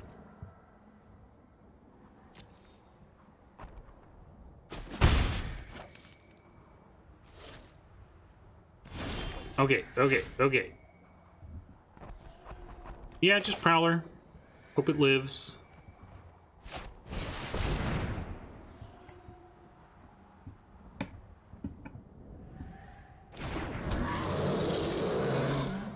Major pauses there, so they have instant speed stuff to consider. Maybe they'll show us what they've got at the end of our turn here. Nope. They didn't do anything. Coming in with that, what do they have? Is it something as silly as like stone blades? What are they coming in with? Well, we're not going to block, of course.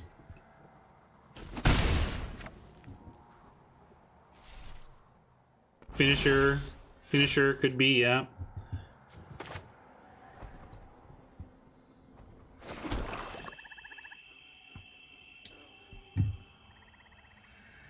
I'm going to play Bo3, sacrificing Globe and 1 Forest. Wrangler gets big.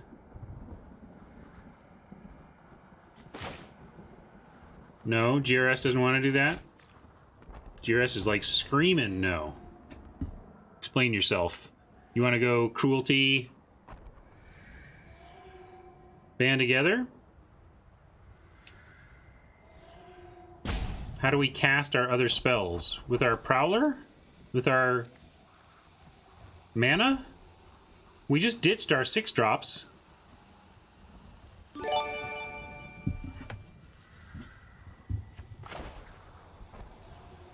I'm doing it. Alright, well, if they kill Prowler, let's hope we don't draw the other stuff. Thank you for the sub. We do not have an Aid the Fallen, no.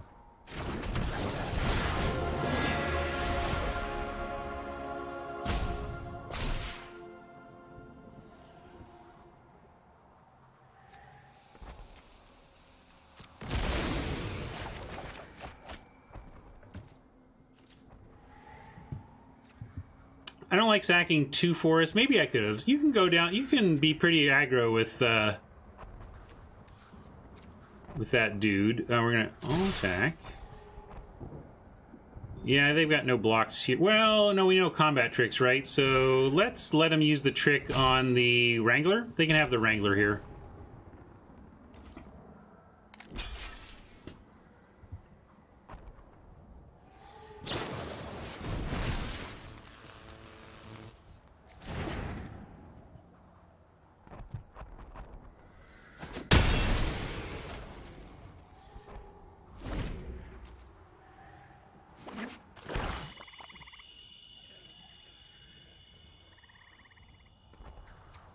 It was a sprint, not stone blades, but it was something like that. We knew it was a combat trick.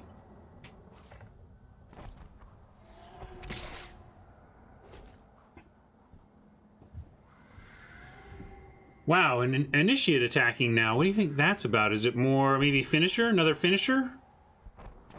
But yeah, I don't see why I'd block this initiate. That's part of the reason it's not a great card. It's just that you can ignore it.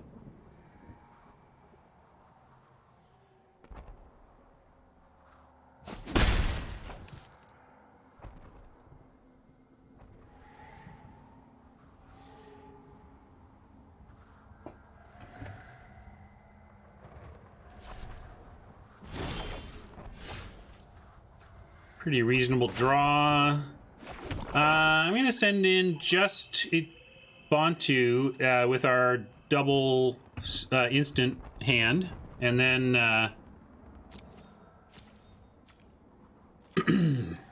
then see about that Conjurant.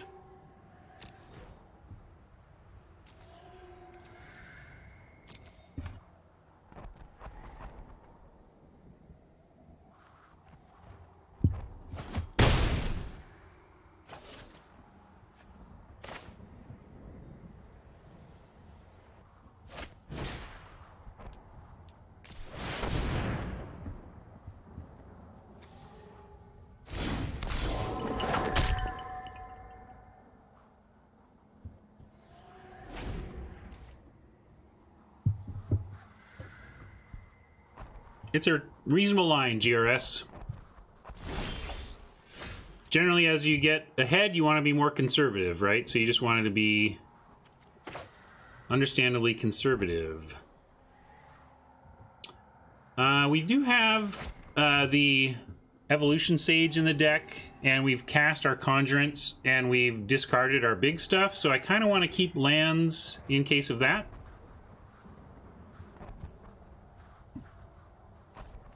And at this point, I kind of want to start attacking with everything and letting our removal in hand do some work. So let's do this, see what they want to do.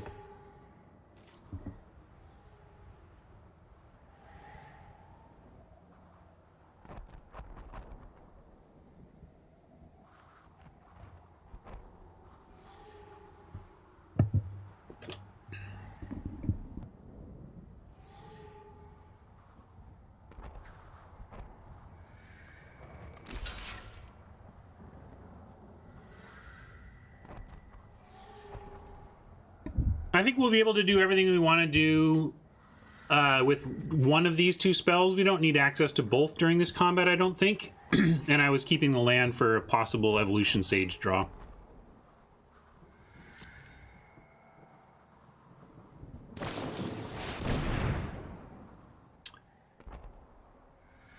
This is great. So now we get to take out this, and this just shrinks for a turn, but then gets back up to full strength.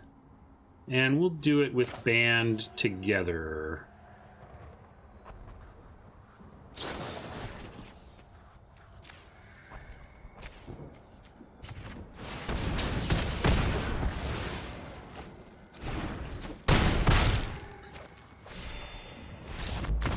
That was enough for Oppo.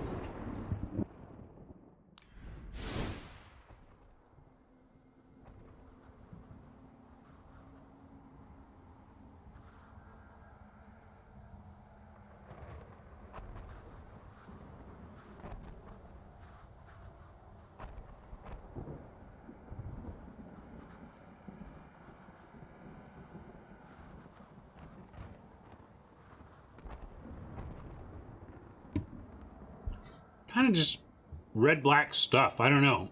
Look like aggro, but then... Hey, that's red-black aggro, I'd say. We could bring in some cheaper stuff.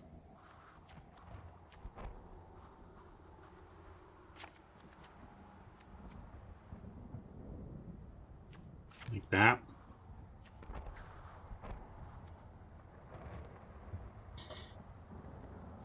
Yeah, our local grocery store has bubbly on sale for basically 25 cents a can, which is about as low as it gets around here, so we filled up on bubbly.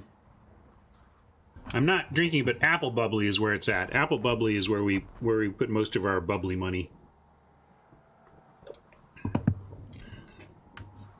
Anyway, let's figure this out. I brought in I was thinking of bringing in a couple of cheaper, lower creatures, but that probably means I want to go like this.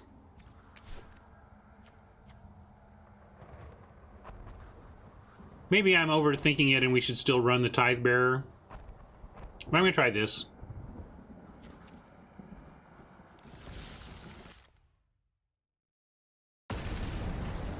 Yeah, bubbly is just LaCroix.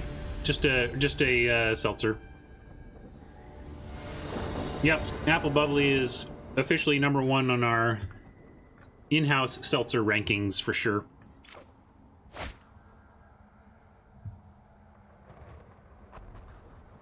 Well, I got a couple of our splash cards, but I'm not going to let this go. We've got Conjurant early, and Awakening is nice.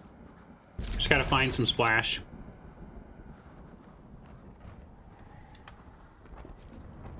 I've never encountered another brand that had an apple seltzer besides Bubbly. If there's another one out there, I would try it, but it's kind of a green apple flavor that's really good.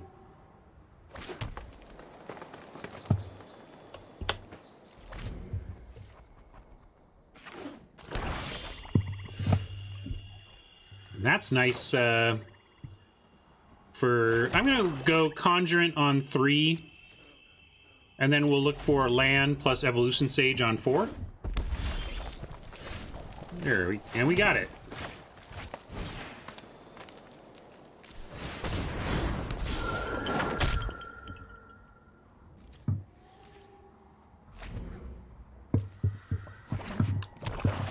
Hi, Silver Surfer's Kitty.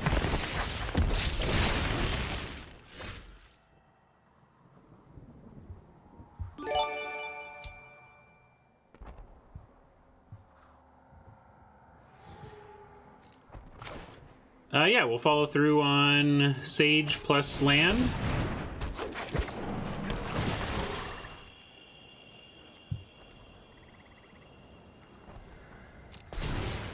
Tangerine LaCroix is better than its other citrus LaCroix for sure, but the best LaCroix is the apricot.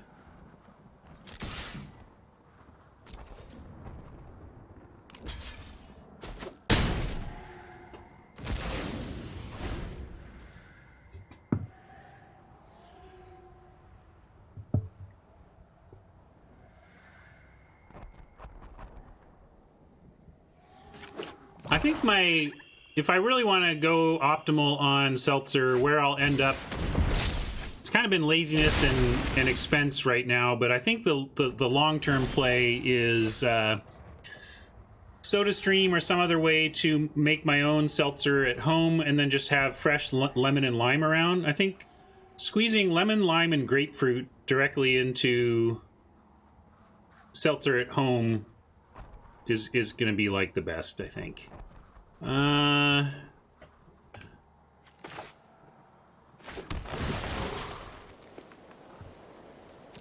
Submit that.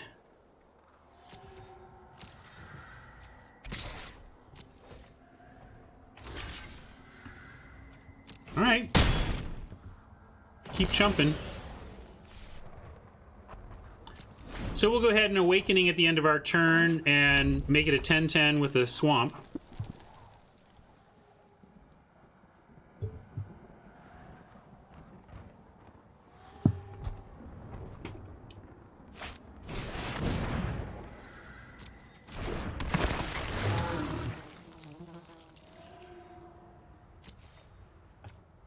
I think at this, I mean, it's possible Oppo didn't know the first time, but they should figure it out the second time. They might just be legitimately wanting to chump, but it's a little early to be chumping at 20. I'm not sure what they're up to.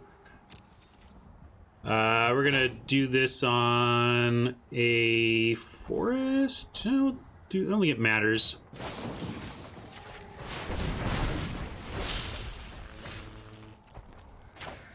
Ooh, Arlen. Sorry, Arlen. We're going to get back to you. We're going to start with our 10-10, though.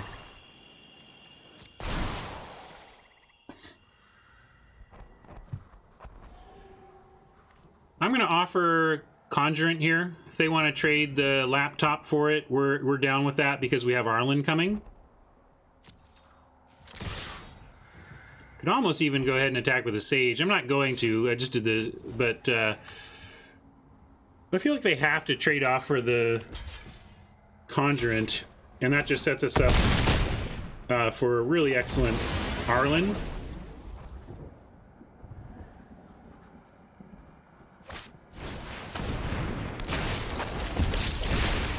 Alright, now their Death Touch is finally going to work. So I'll take a turn off and we'll start going wide. No need to send in our 10-10 to Army Death.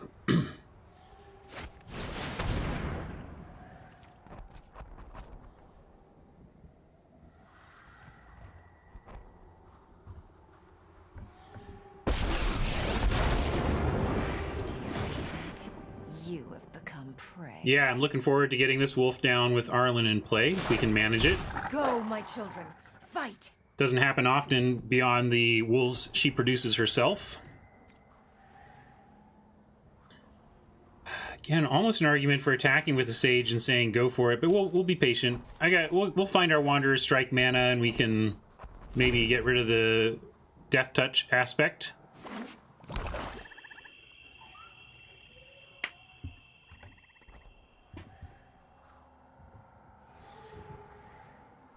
Why not playing Wolf first? What do you mean?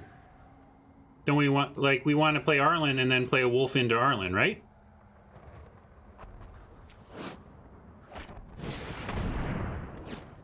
Well, I know what we're discarding. We'll discard our splash, and instantly... Now, this does mean we are going to draw color fixing off the top. I know that that's what this means, but we still have to do it.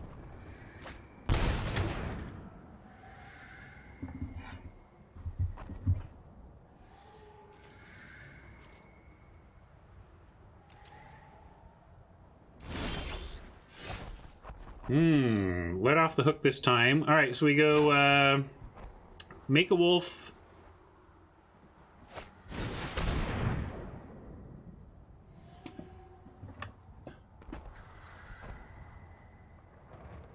Cast a wolf, make a wolf, pump all the wolves.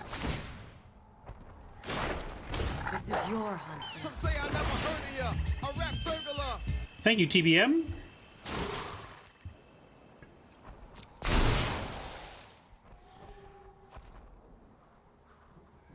At some point,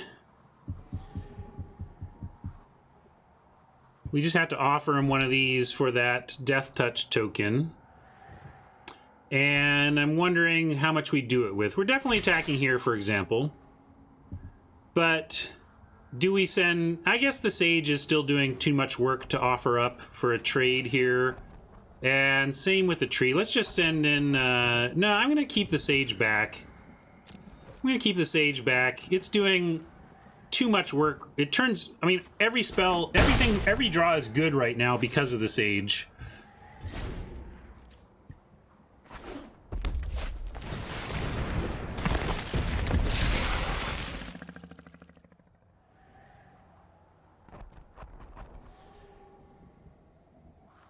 Yeah, especially that the Sage makes more wolves.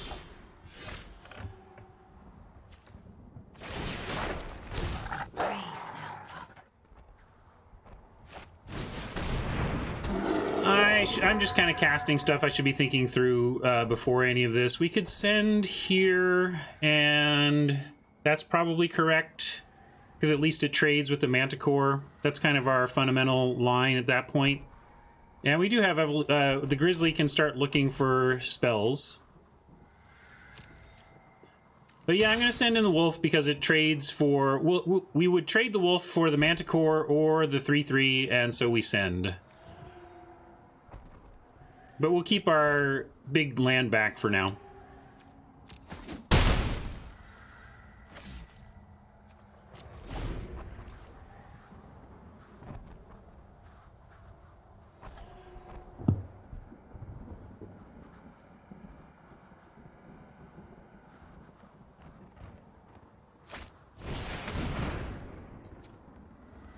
What a weird play. I wonder what that's about. Let's see, is there something fighty coming up here? Ah, there you go. This was discussed. Anything we can do about this? Well, we start here, I guess.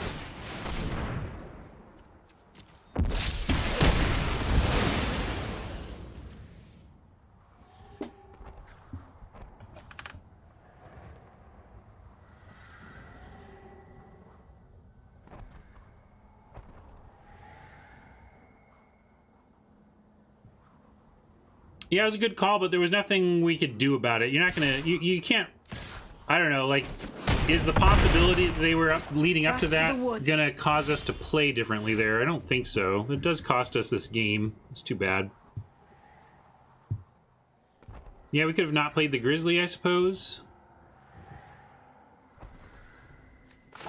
I generally don't play around rares till I see them, though. Unless it's like the only thing that makes any sense. Are we just completely dead? I guess a Tithe Bearer. I think we're just complete. Let's see. If we go Bantu into Cruelty, we could still get out of this. I'm gonna say no blocks, hoping that transpires.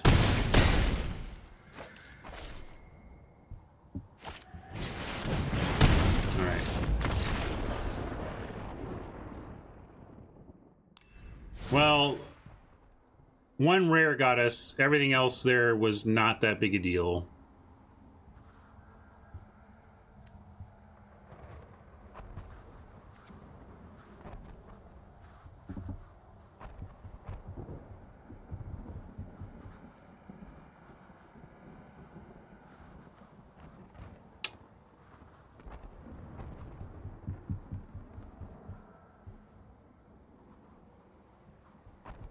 Yeah, let's take that out. Let's just... I kind of just want to reset now to where we were.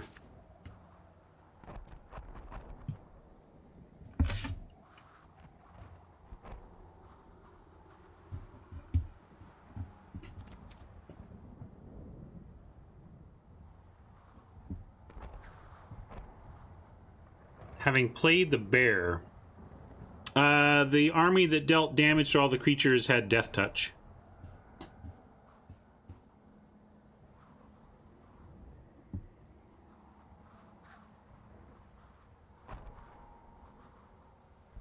Take out Saheeli for Karn? And then what are we doing with Karn?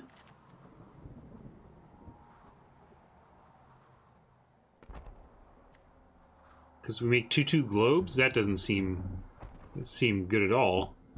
Now we're just going to run this.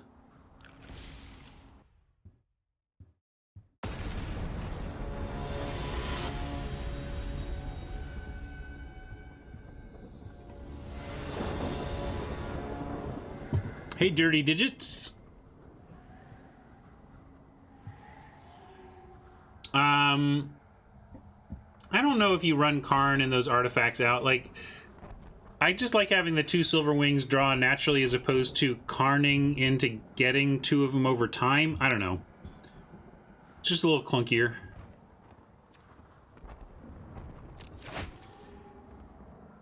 Alright, this looks great. Wrangler into Toll into a couple of 2-drops if we need them.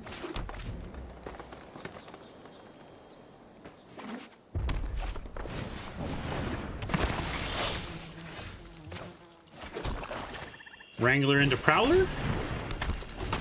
Instead of the Toll, probably.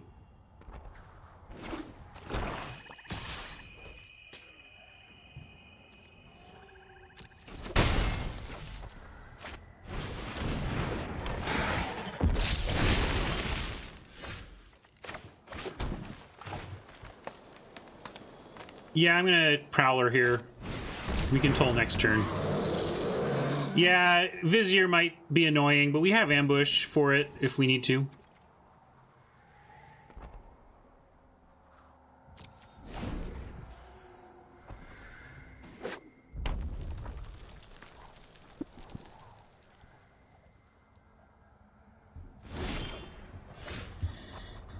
Ooh, Evolution Sage not doing anything yet, but it will after the Ambush and the Toll.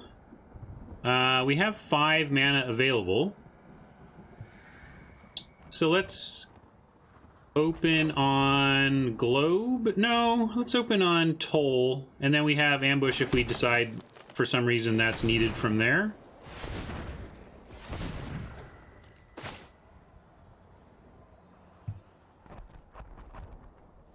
Is Brutality? I thought Brutality was 4.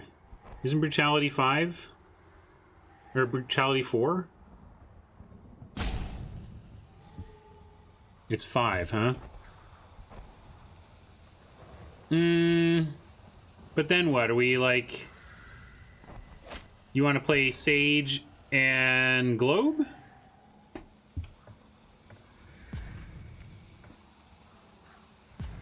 Yeah, I'm with... I just want to Toll. I'm not going to mess around.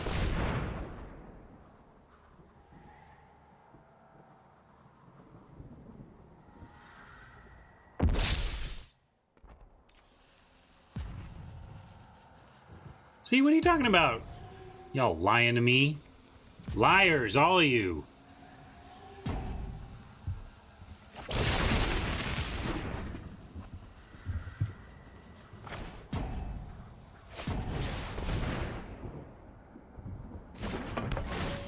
Oh, yeah, well, we can play the Globe and draw something to discard. Had to take out that Brutality, though, right? Also, clock was running down, so I made a choice.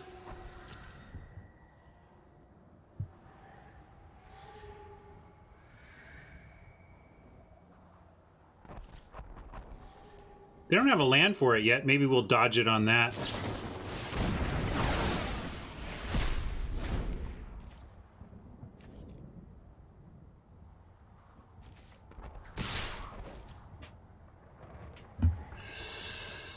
What are they up to here? 2 Fugues and a Manticore, so they're just trying to race. So we will assume they didn't find a land here and hopefully draw our own and get Sage and Ambush down.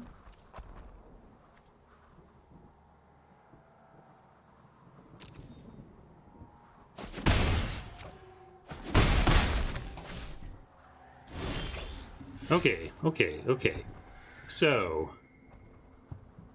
we can go boom, boom, boom, Sage.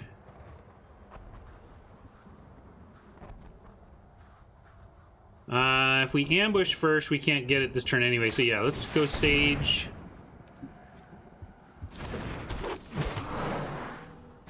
Swamp.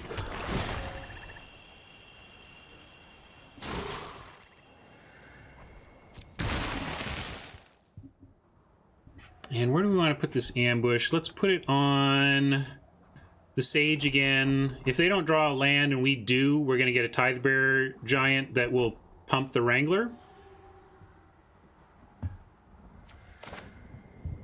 So that's why I'm going to do it that way. And let's take out their Reaver or their First Strike. If we take out their First Strike, they get a 2/2 now. But then we start to get much bigger than it.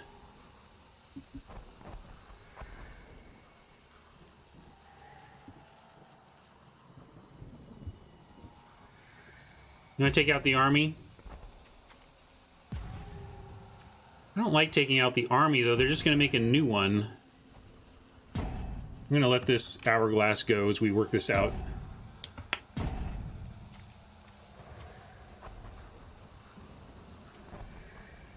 Reaver Initiate. So we had people suggest everything. I'm going to... I think it's Initiate or Reaver. And First Strike is trickier, but I'm going to go with Reaver.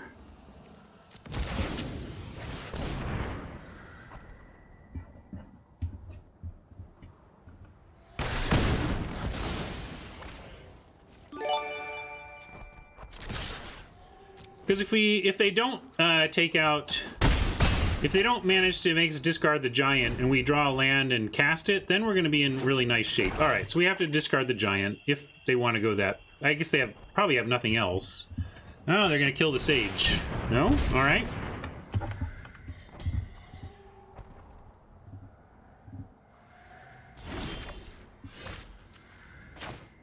Great. So we get to just keep buffing our stuff, and they don't have the power on hand to stop it.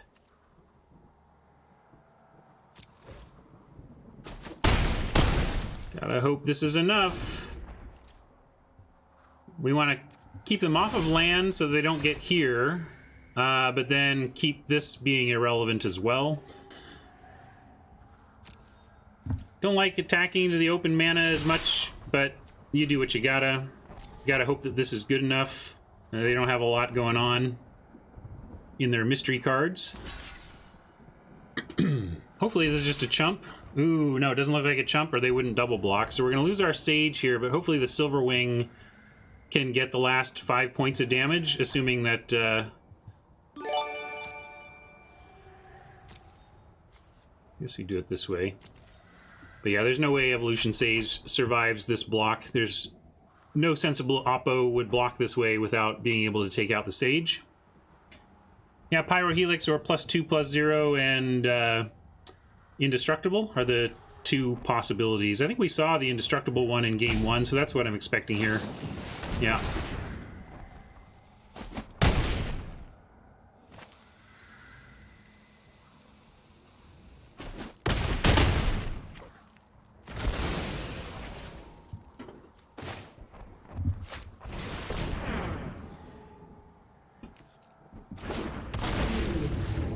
Nice to know what they're getting as well. That's actually probably good for us. They can't cast the Manticore off of it, but it's not more action, so that last spell has to be pretty good.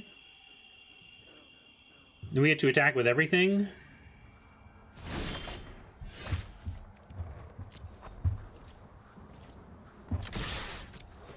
If they happen to have removal that they drew, then okay, but I can't really play around that. That's insane that they drew the sprint. Well, hopefully it's not enough, though. They need to now find... so they bottomed their top, and they need to find removal for our Silverwing, or they are still dead, but that's pretty annoying.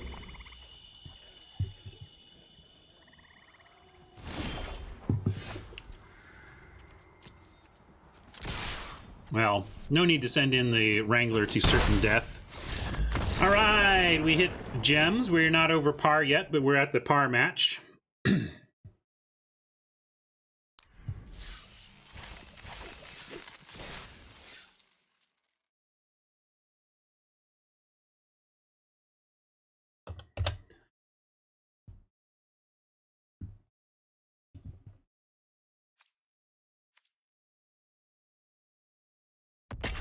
Can't believe I let you all convince me that Widespread Brutality was 5 mana. I played that card a ton in that counters format. Sorry, Vaporkin. Are you sad that we're in the gems?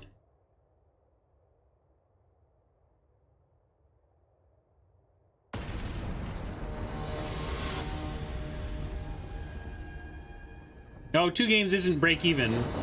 It's just I don't know who said that. Did I say break even? I didn't mean. I just meant we set par at 2.5, so we're at the match now that will determine whether we clear par or not. But break even is 3.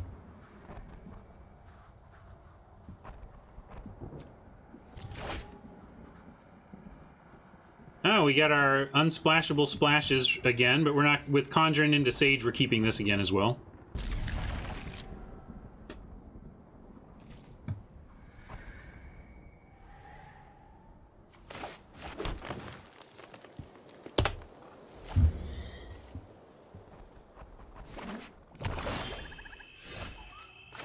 There's a 2 I can get behind with this hand. Land. Not quite.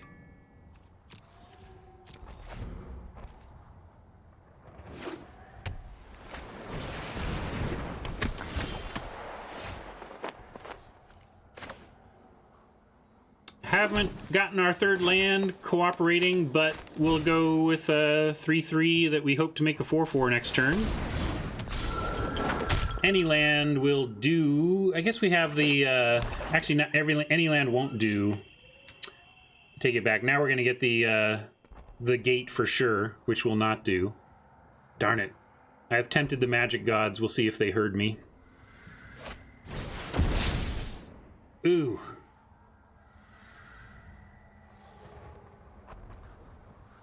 Let's see what they're most scared of here. Yeah, makes sense. And of course we get it. Bummer.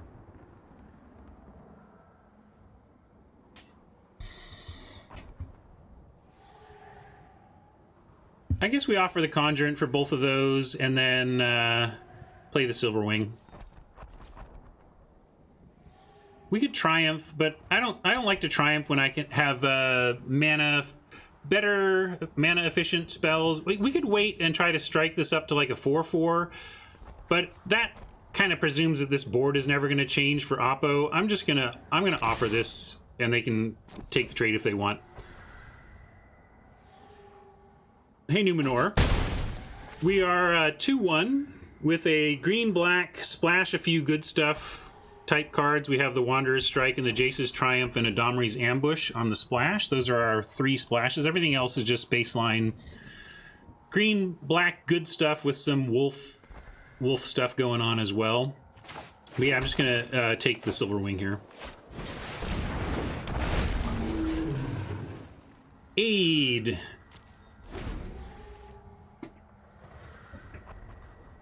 But they looked at our hand. I mean, I guess we drew... They didn't know we drew the Silverwing. Was that our unknown card?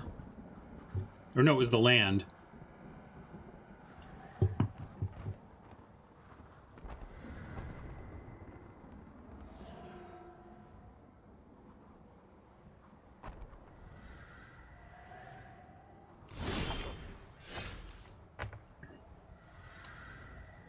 Well, now we definitely got a triumph. Looks like they're stuck on land also. But I want to triumph here.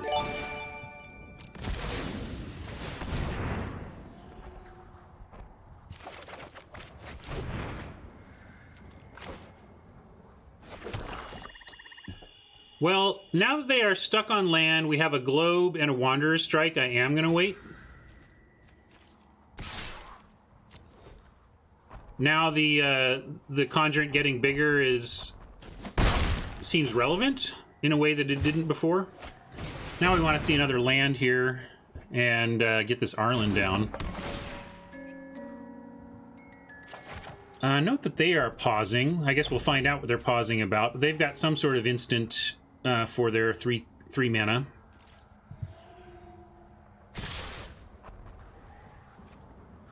Yeah, now they're attacking back? I don't know what that's about, but you got it, boss.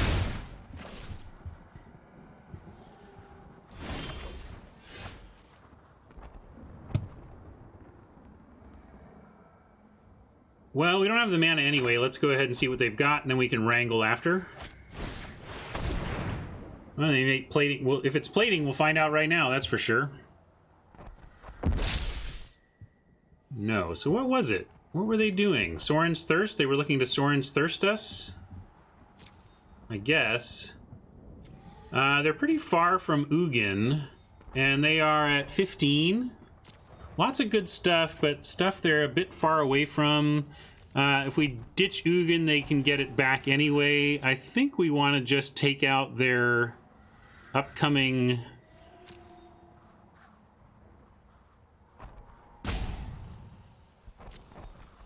Well, we take the aid, but what is it doing? Like, aid doesn't get anything anyway. I think we take the dismissal. I think we take the dismissal or the thirst or even the Sphinx.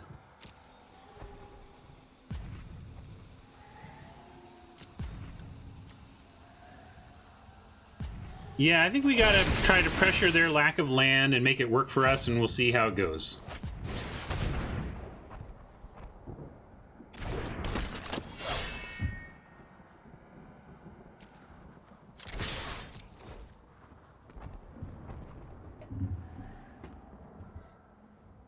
Yeah, if they play the Sphinx, we can strike it.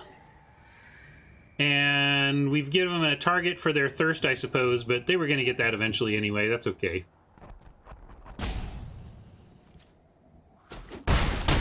Well, one thing worth noting about Ugin is that Ugin can't take out the Conjurant or the Silverwing, which could help us get there. If they find their way to Ugin, that is.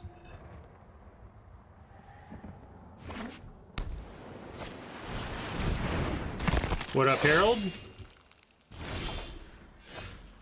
Alright, we got our own 6th land, which I think I like just attacking with the Silverwing and playing Arlen or Tithebreaker as opposed to wandering anything.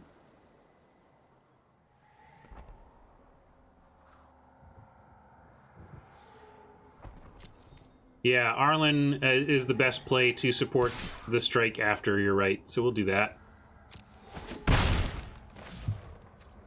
Oops, not that, not that. Witness the wrath of our path. Let nature guide you. Yeah, Wanderer's Strike is going to be very good next turn. That is quite true.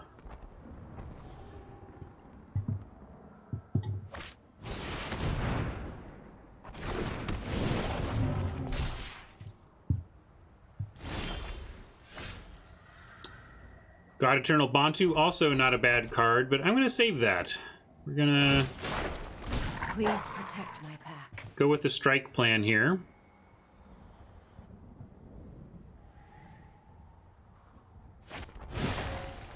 And yeah, we'll strike the Sphinx.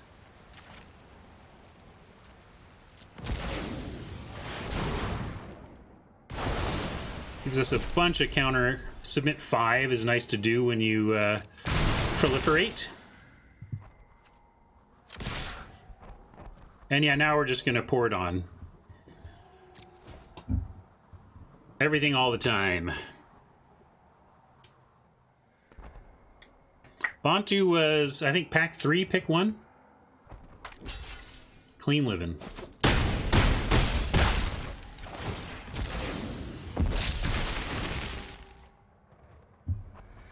Interesting they went for a chump there and not just an outright trade.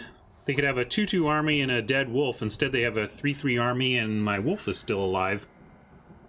Or the conjurant, I guess. They could have had a dead conjurant.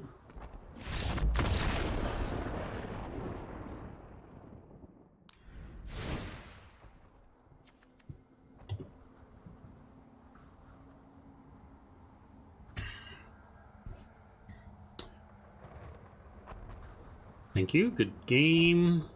Blue-black control. We can bring in a landing, at least one landing.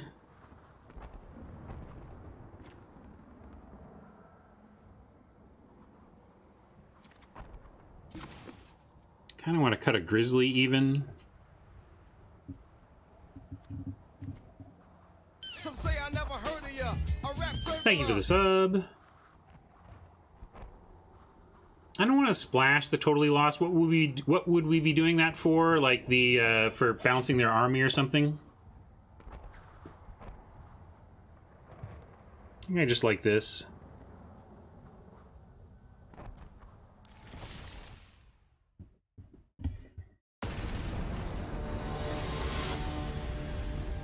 All right, let's get this. I want to get our account to 4x. I want to get the gems on the upside. And this is totally keepable.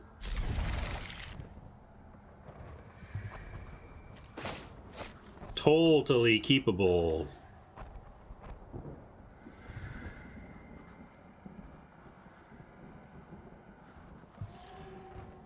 Meanwhile, Oppo is mulliganing, so that's more good news for us.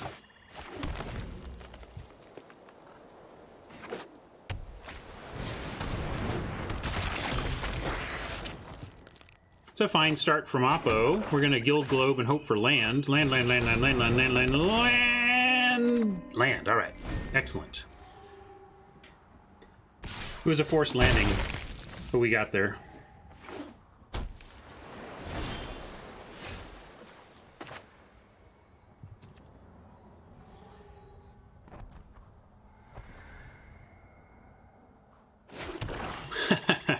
Rudy Stevenson asks, does anyone know the reasoning behind traditional drafts not playing into the ranking system? I gave a long soapbox about that earlier on in the stream, so you can go check the VOD and get a very detailed answer to that exact question. Well, let's toll and see what we're getting rid of here. Let's see, Skylord, pretty bad. For us, that is. Spark Harvest or Skylord is what we got to get rid of. I guess Skylord. We can accept a Spark Harvest taking out one of our creatures.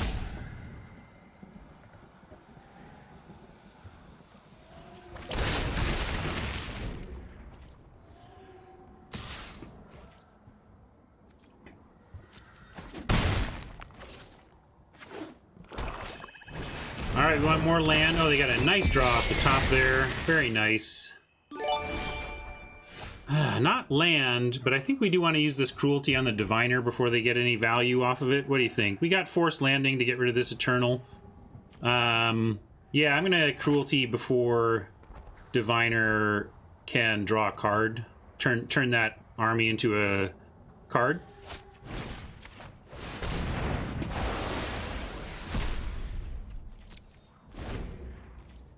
Hopefully this will help us stable or survive until we get some land.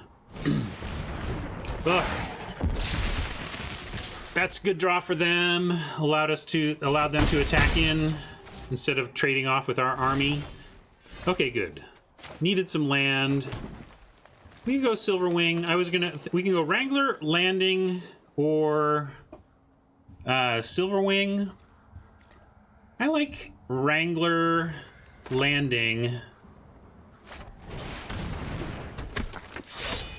because I think with the Silverwing they just Spark Harvest it, whereas I'd like to get them to try and Spark Harvest the Wrangler, perhaps.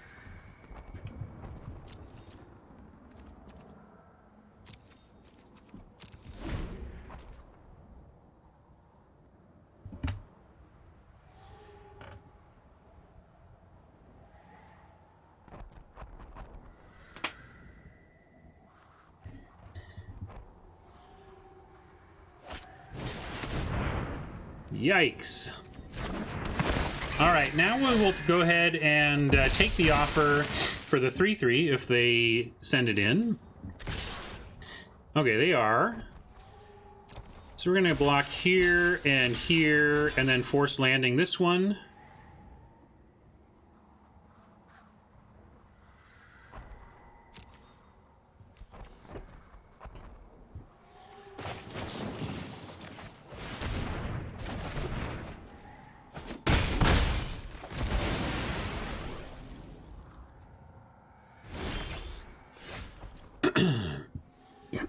Okay. A couple of things we can do here. If we put out the Silver Wing, we're basically saying use your Spark Harvest on this, which I think is fine. Let's make him do that. We're at 11, which is a little uncomfortable, but then what are we going to do about it? Maybe we can't do the Silver Wing because then we just die to the Eternal. And we actually need to Bantu for a card and kind of scare them into destroying Bantu. And we can even do 2 lands again. Well, I guess we've got... Now we've got... Yeah, I'm going to do that play, because we might... Probably just going to need this Silver Wing to not die.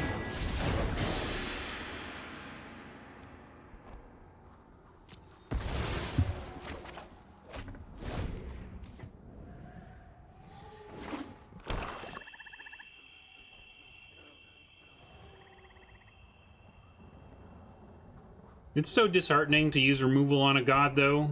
I mean, they just know I'm going to put it right back. But what are you going to do, right? I think they feel like they will probably feel like they have to, and we can even get to a place where we're winning the race if they don't.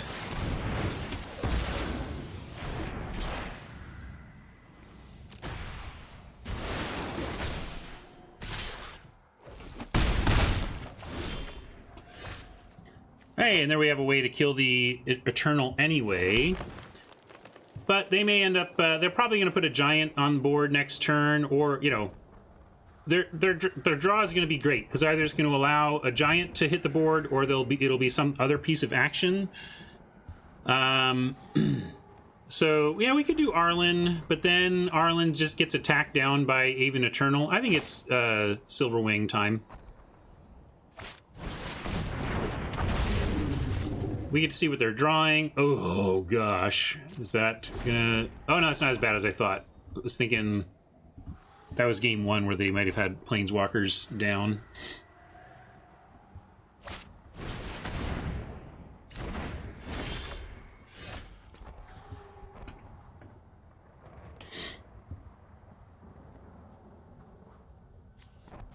Well, we can just start smashing them with a land.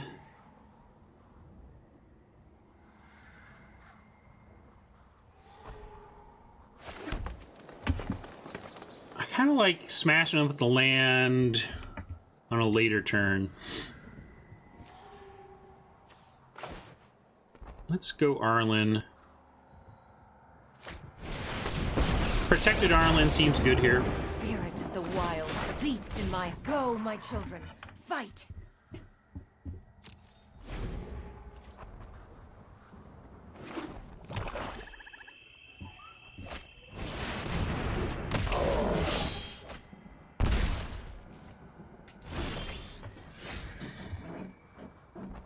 Let's see. Let's start by making a wolf. This is your hunt now. We could band together 4, 5, 6, 7. We can't do both of these. We can't do 2 things here. But we could just take out the Tithe Bearer and start attacking with wolves. They know we have Bantu, though. You want to just make it a 9/9? I mean, that's totally reasonable as well, but... yeah,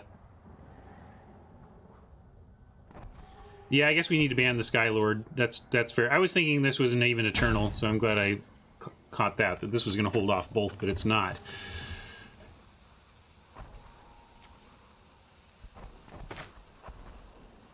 Yeah, 9/9 Smash seems like a totally reasonable Magic play, doesn't it?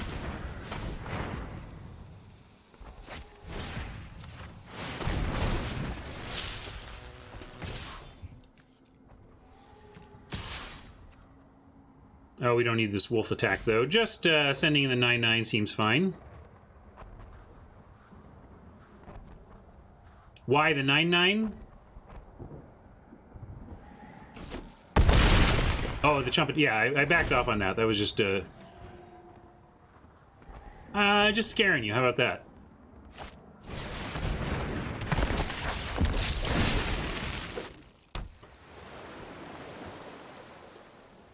I like this. If we draw a land, we get to do a lot. Oh, we can't cast this, but if we had drawn a land, we get to bond to and band together.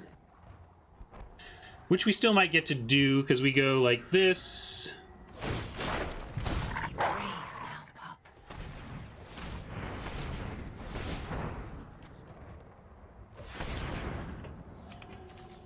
Oops.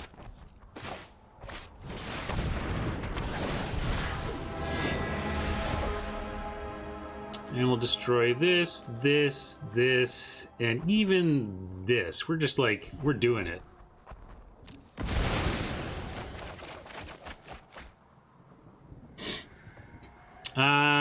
Still don't have band together unless we want to not attack with the Vitugazi.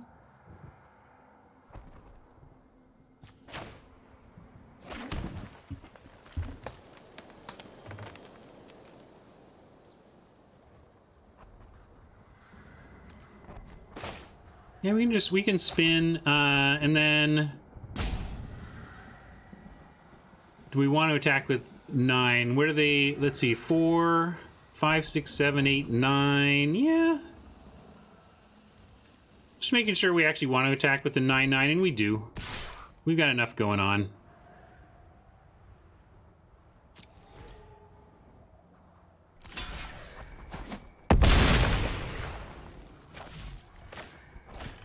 Spider threatens to trade with the Skylord, and Silverwing threatens to eat the Eternal.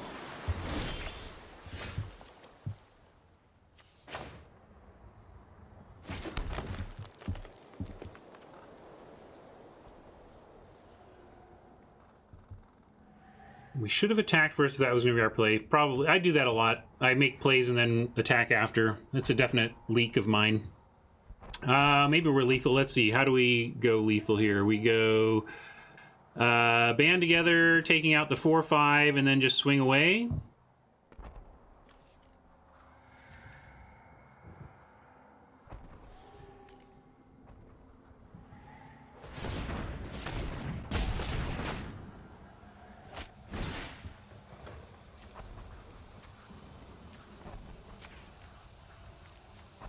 Actually, wait, let's go this and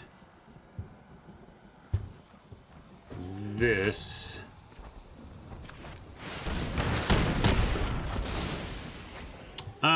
Because we do that because we don't want the Tidebearer Giant to become a blocker.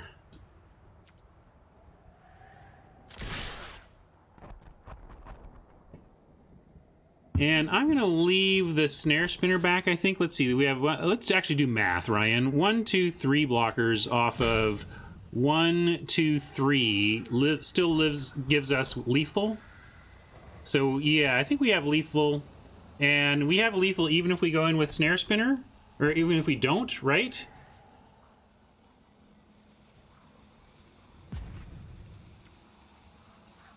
Uh...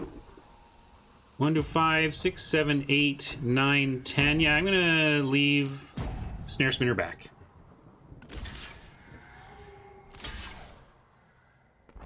Just triple checking the combat math.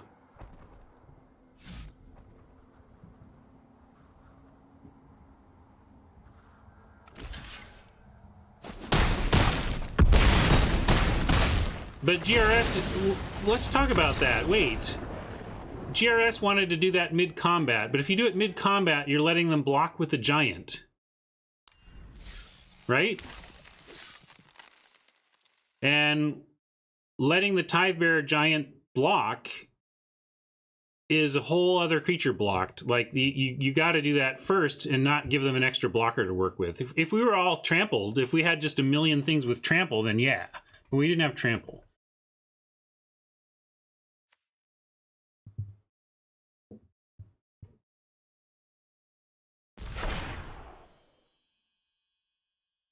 Hey, look, we cleared par. We have profit. Good news for the home team. Bad news if you wanted 2 drafts today, because we're clearly going to clear noon.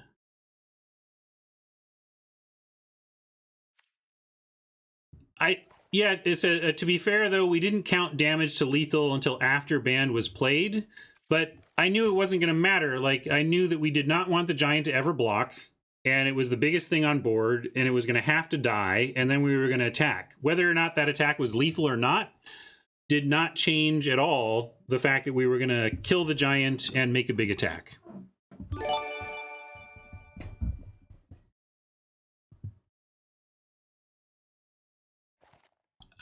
No, it's never going to hurt to count first, but there was no possible way counting first was going to change that decision. Or like, I don't know how anything there was going to change that decision.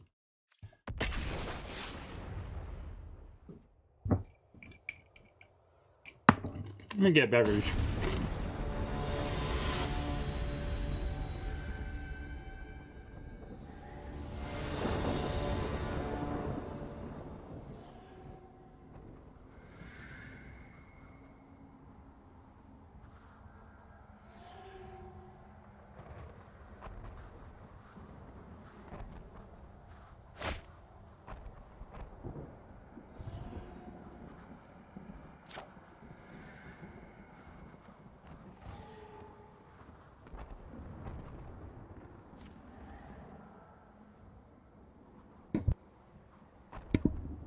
This is a rough 7 that's very prone to flooding, but I also can't quite throw this back. Ugh. This is basically a 6-lander with an unknown 7th card. But it does allow us to cast any of our splashes as well. I'm going to keep, but this could easily flood out and destroy us. We'll see. Risky keep.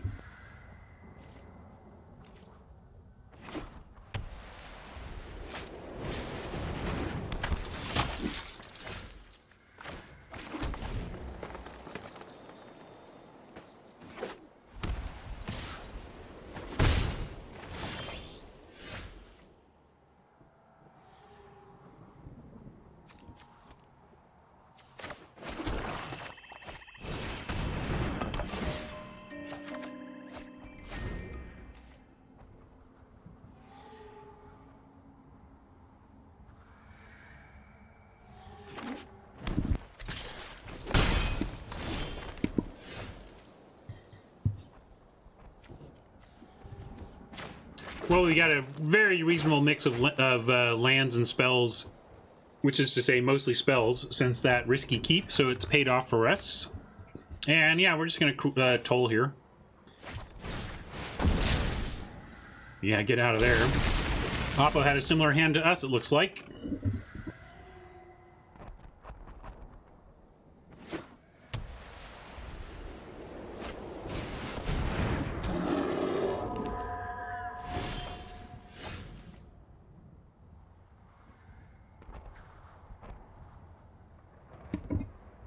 Oh, hey, Squirrel.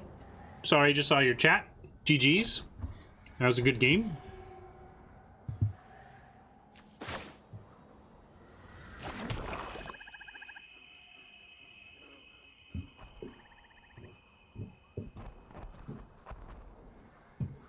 Kill the Grizzly to keep them from finding action. Certainly it's the only thing they have to do right now. But we're going to start with the Silver Wing. I'm not so panicked that I'm going to, like, snap it off. We'll let them spin their wheels once, at least. And hey, we get to see. Well, we get to see what they're going to draw. Land. Silver Wing of their own. All right.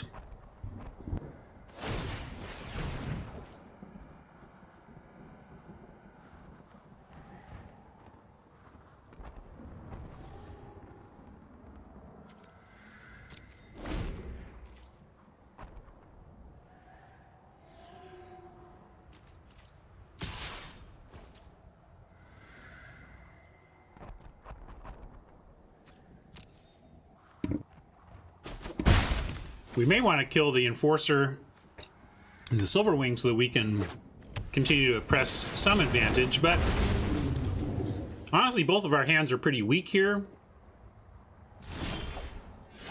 Spinner.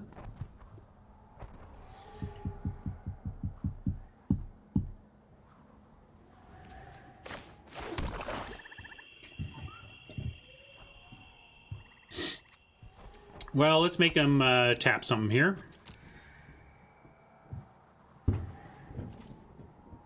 Oh, really? Okay. Doesn't really matter. The Silverwing's gonna get tapped eventually anyway.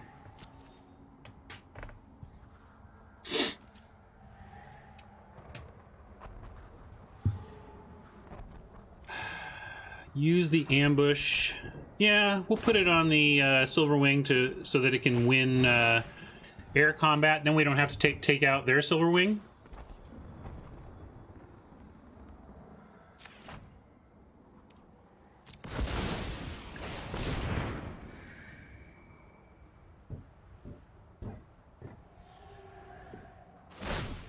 Spill a little seltzer on myself here. And that's why, no matter when we did this, the Silverwing was going to end up tapped. Now you could make an argument for cruelty on the Grizzly, although they're still only going to get one shot.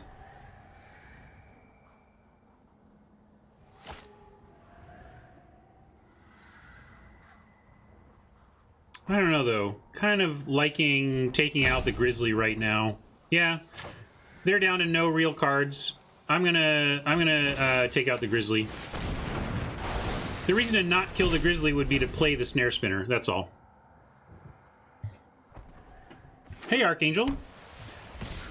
I think part of my steady over 200 today is still traveling pros. For all of you hanging out on my stream because your favorite pro streamers are traveling back from their event or whatever, welcome. Thanks for hanging out. I have no problem being your backup plan when the pros are on the road. And for those of you who are here because you've only picked up this stream recently and are just here because you love it, even better. Awesome. Steady new viewers is even better than sometime viewers, but I'll take even the sometime viewers. You are appreciated and wanted.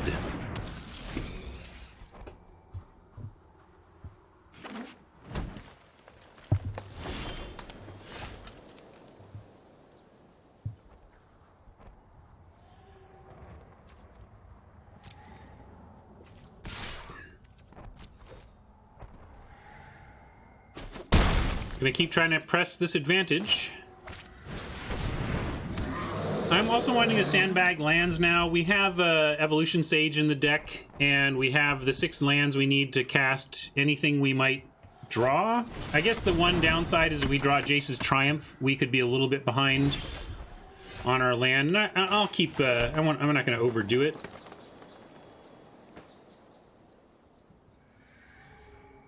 Could send in the Prowler as well. And we've got the Plaza for our splash, and yeah, I'm going to send in both.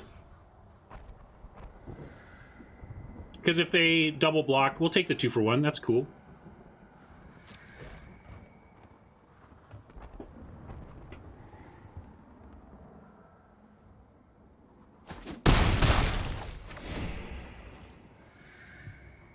Oh, thank you, Mama. I know I have my... my regulars who are gonna pick me, which I appreciate even the most of all, maybe. Well, they've got some more ground creatures, but really it's this Silverwing that's their problem, and here's the Triumph I was saying. We'll see if it makes us sad that we don't have an extra land in play.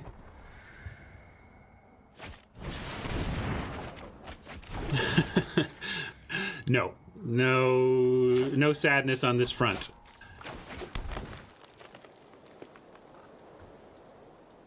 Now, let's see. Are we attacking?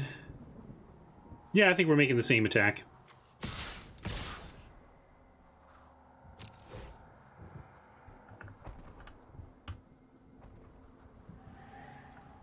Still happy to take a 2 for 1. Okay. I guess they're just setting up to have Populous be ready for the Prowler next turn. That's fair.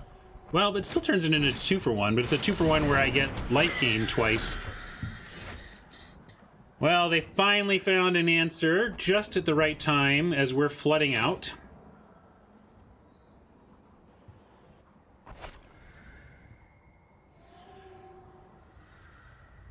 Avaceras, awesome!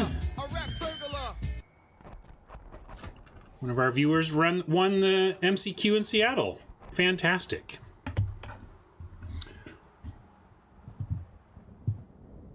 Thanks, Venus. Man, if you agreed with every line, I should be on the Pro Tour probably.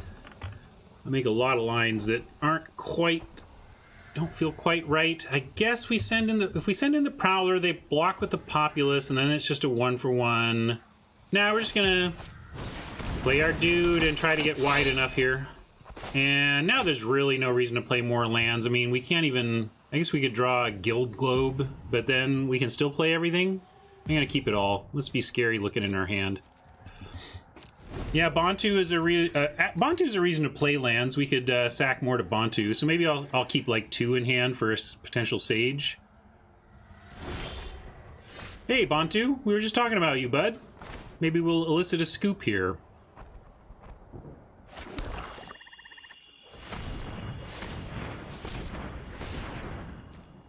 There's 5, and we'll sack all of those. And we still have 5 left.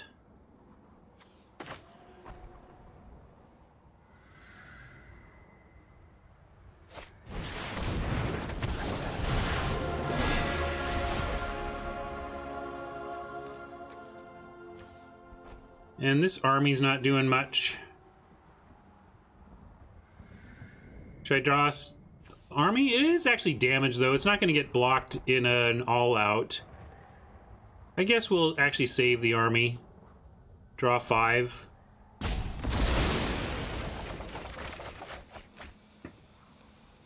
Funny. So funny with your funniness deck. How about...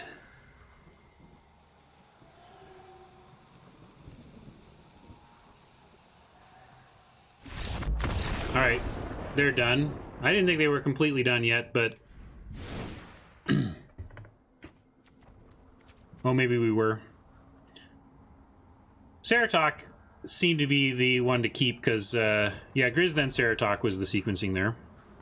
Yeah, I know, I just need to think all the time, and then, but that's the thing, that I get very conservative. Like, when you're 97% to win, you really don't want that 3% to come through, and so that's when I tank to, like, try to avoid the 3%, and that's when Oppos scoop, because they're like, forget this, I'm not waiting around for this dude to figure out that he's got it sewn up. Alright, what are we doing? They have a flyer that got a little bit in the way.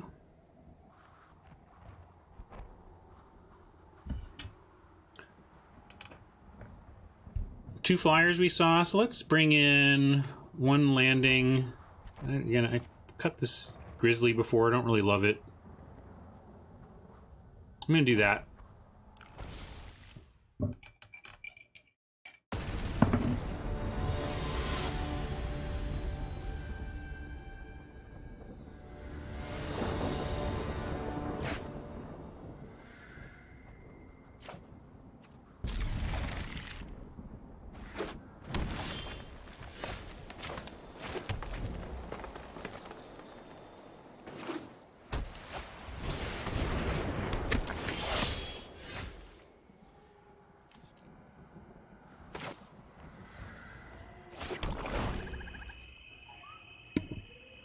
I just don't really use the keyboard much.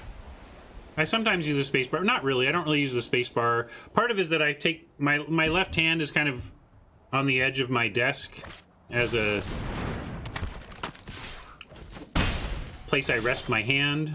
So that's part of the reason.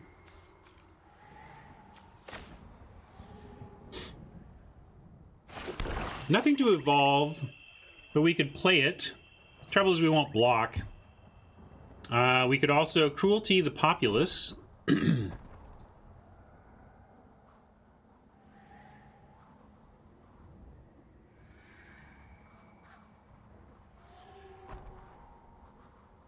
Spacebar presses the orange button on screen. Yeah, I'm with you. Let's play the Sage. I'm going to play the Sage and build our board out. We can go Sage into Silverwing into Ceratok and then have all of our removal left. I'm not too threatened by these right now. Let's see if they do anything that's more threatening. I mean, Silverwing comes down and just stops Oppo's entire board.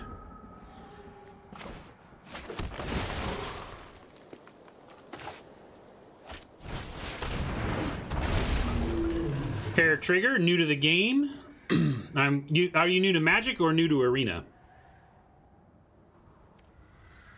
Yeah, Oppo missed a land drop. Looks like they're going to find one, though.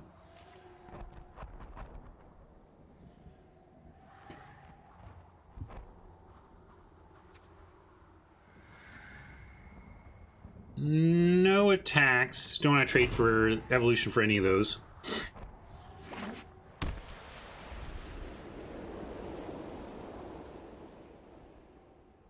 Well, welcome back, Hair Trigger.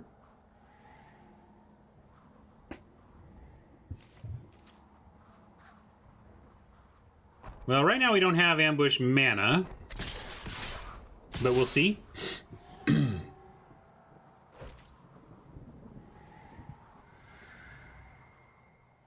Well, this is awfully suspicious. But I don't know at 14 if we can just go to 8 just so that we can have a trick up next turn. I think what we do is rather go ahead and trigger this trick and then hope that the Ceratok on the follow is enough.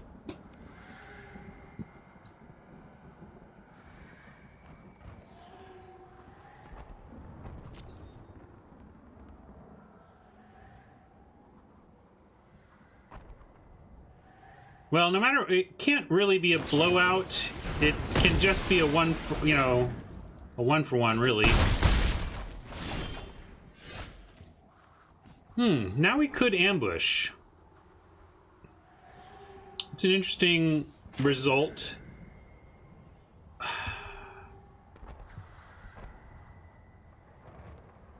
But I think we have to hope that the Ceratok is enough here.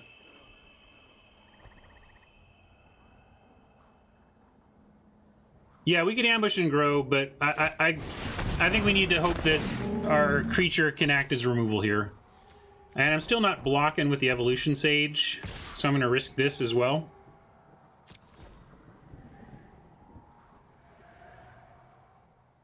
But I should have, again, figured out my attacks before casting my spells. If I'm going to make this attack, I should have Cruelty up. It would be better.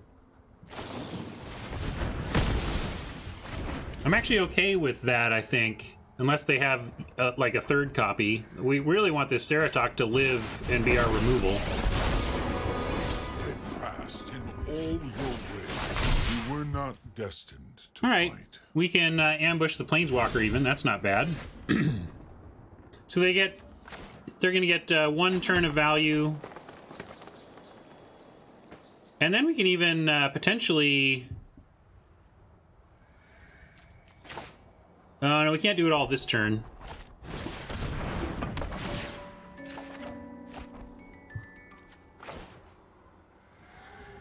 Populace grows.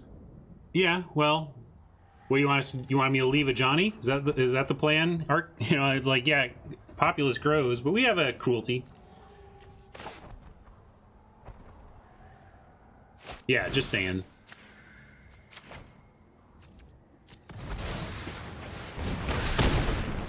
We must regroup. All right, let's see if Cruelty plus a 5/6 is enough for this board. And Oppo could stop with the exciting follow-up plays. That would be nice. Wow, we are... we're asking a lot of this Ceratok right now. Hopefully we draw some help.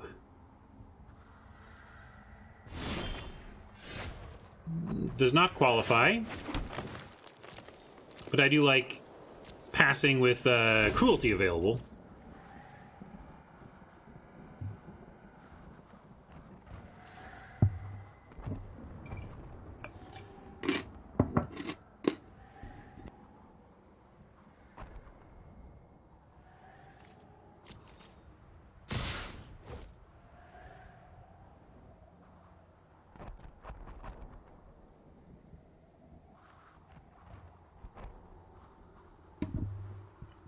We need a lot to go right here.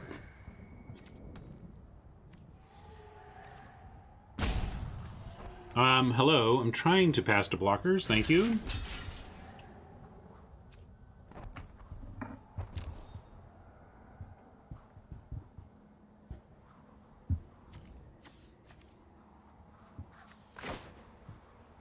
And I guess our biggest problem here is the grizzly.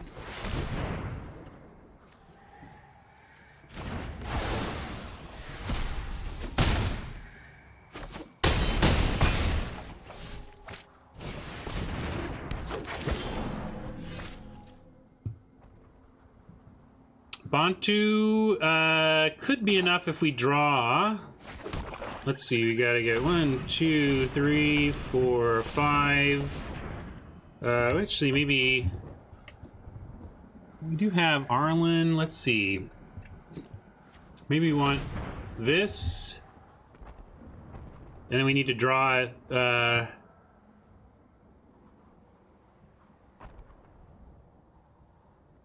Draw 5. I like this. Draw 5.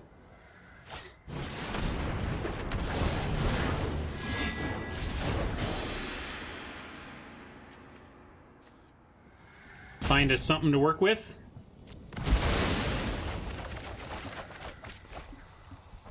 All right. Could band together or toll. You think that is probably real? Yeah, let's toll. I like it.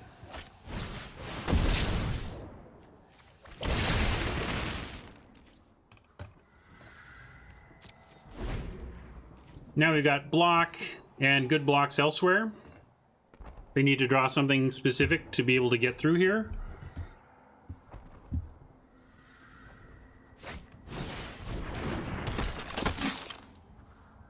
Now I probably have to law rune the band, or we have to band together the enforcer.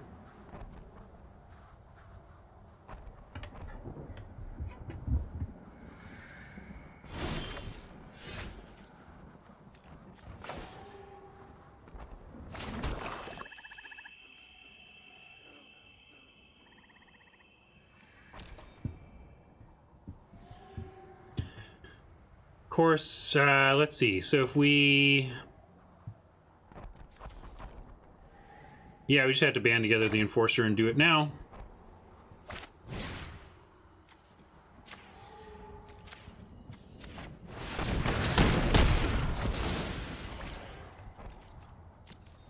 Come on, turn this corner.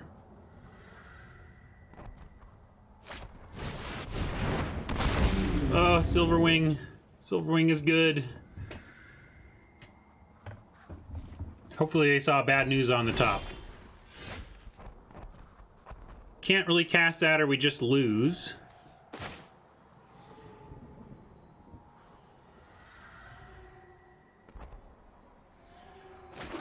But we don't just lose to anything now. We can at least block on the ground.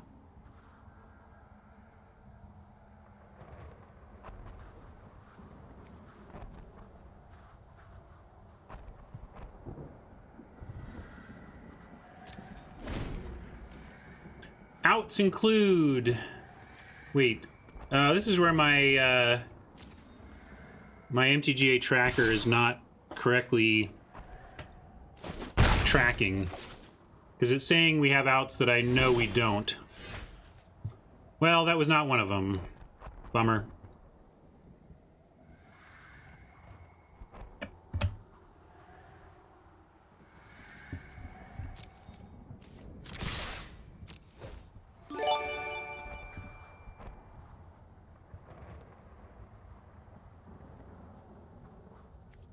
Yeah, I won't even bother. It's like, it's not even like this is lethal if they misclick and,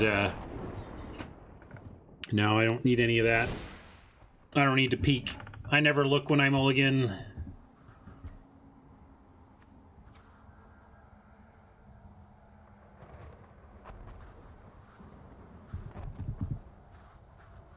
So they played some annoying flyers there. We could presume more annoying flyers. I don't know if early drops were the lack of early drops were our problem there.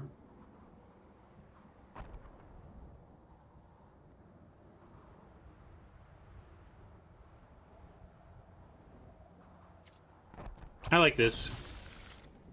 No, I don't like a steady aim when we've got 2 forced landings. I would play the second forced landing over the first steady aim.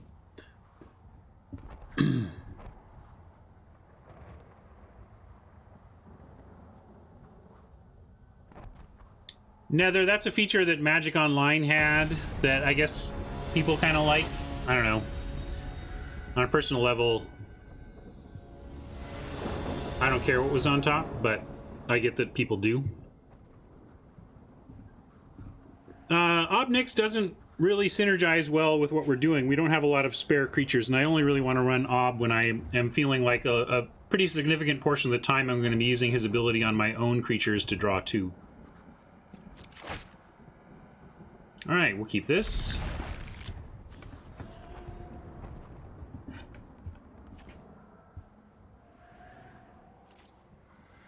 I think Oketra is pretty cleanly the most powerful of the God Eternals, but it's also the worst color. I do have a stat spreadsheet. It's a little out. I haven't gotten the tail end of last week updated yet, but it should be updated pretty soon. And in the meantime, this is at least where to go.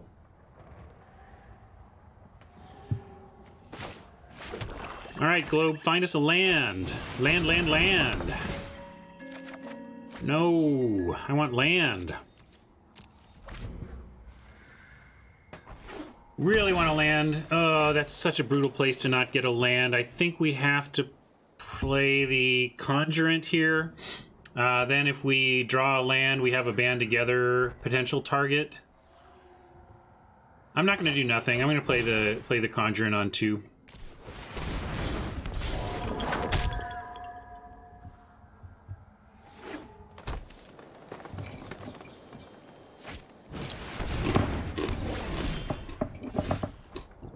All right.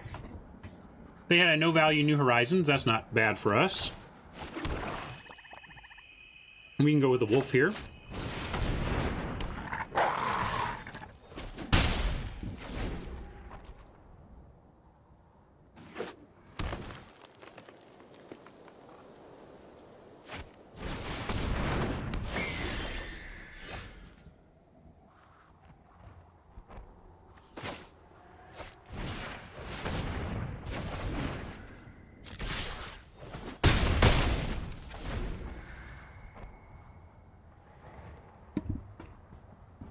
Oh, we're net did I update the record? Yeah, we're net positive already because we got gem grind, but we want to go super positive.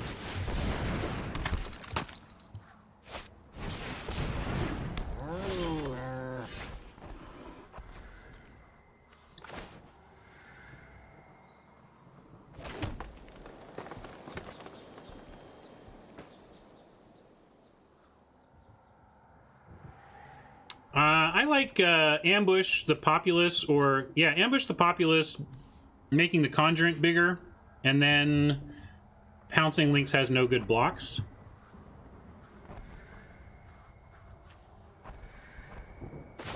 The other thing to do could just be to play the Silverwing and use up all of our mana and stop attacking on the ground and try to get an Air Force going. That's not unreasonable. If we draw another land after that, then we have 2 removal spells to work with on that board. And Wolf attacks either way. Yeah, so all we're missing out on is like basically a Conjurant attack. So since Wolf attacks successfully here, I'm going to do that play instead, actually. Sorry, I changed my mind. Going to max out our mana. And this sets up for a really nice turn next turn if we can get ourselves a land.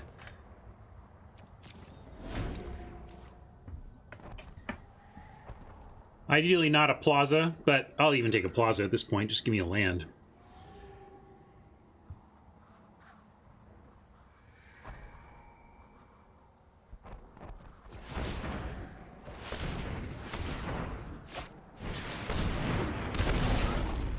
Bully probably on the Lynx.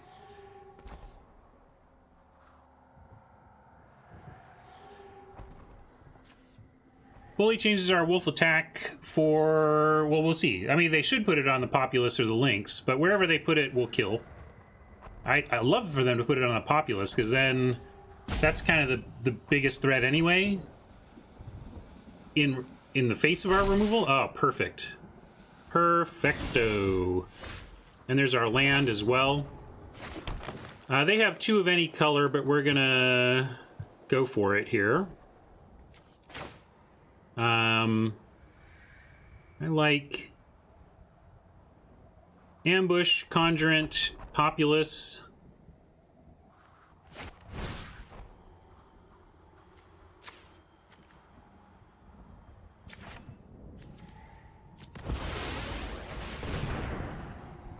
And then we have cruelty and band together at the ready if they have something to respond with here. Yeah, you could put it on the Silverwing and make the flyer bigger. That's fair. And yeah, they're going to make us do it, unfortunately.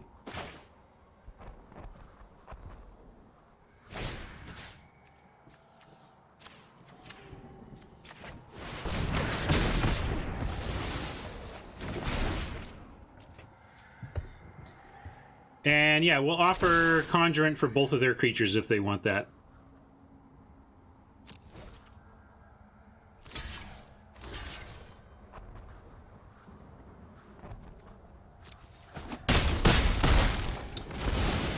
No, it's probably not results oriented. I should have thought that through. I did want to counter though there. That's what I was thinking about. That I wanted to get the both of our creatures to 3 power. So at least I had a reasoning. I had reasoning for it. And here we got a nice use of cruelty. They have to block, and we get to take out the worm without losing our creature, right? Oh no, we still lose our creature. I guess I'm gonna just attack with the Silverwing then, since we lose our creature. Oh yeah, no, sorry, we can still do it. You guys are right, I'm wrong. But we can put it on full control and still make it happen.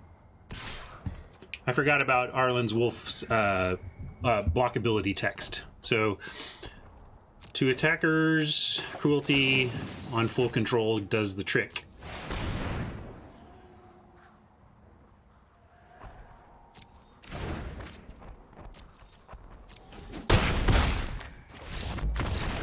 Yikes, that was close to a free turn for Oppo. We got there. We are at real profit. And you guys get free magic. It's 12:30, but I'm going to finish out this event. Why not? Only one more match.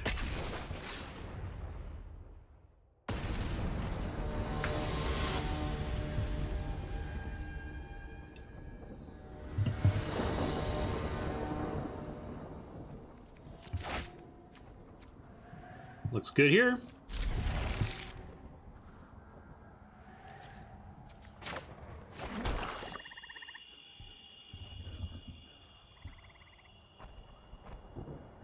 Oh yeah, I'm happy too. I'll take the 5 wins if we can get it, but given that par was 2.5, I'm definitely already smiling on this one.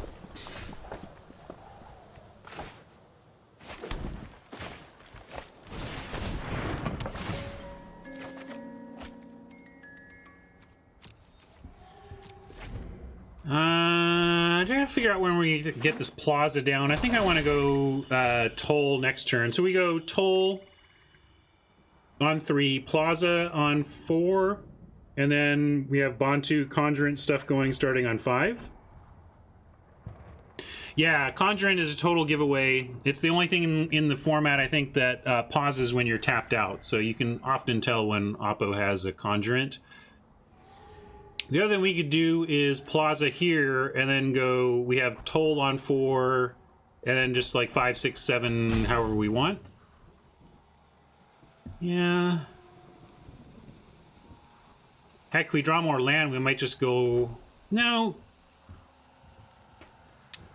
Yeah, let's slam the toll. I'm with you. We'll toll now and gateway on 4 as planned. See what we got. Because you get to kill things, you get to take out things like Krenko, although we don't, and we don't have removal, so we're definitely taking out Krenko.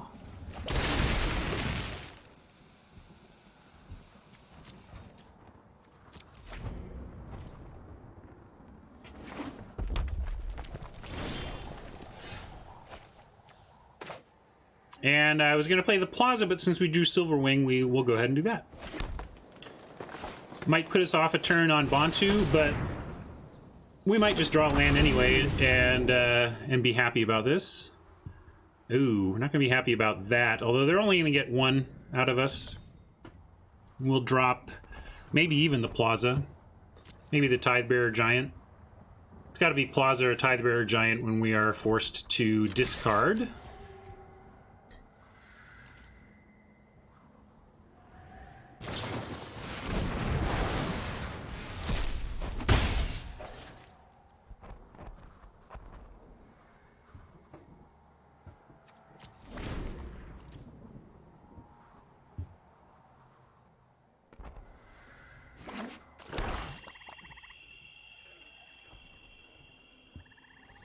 Might have to discard 2 here. If they go discard, we attack down and then have to discard again. No, they are... We know their whole hand, so they... Did they play a land? What was that about? I don't know why Oppo did that exactly. Could be a misclick. We're going to attack in. And go Plaza. I guess we just wrangle here.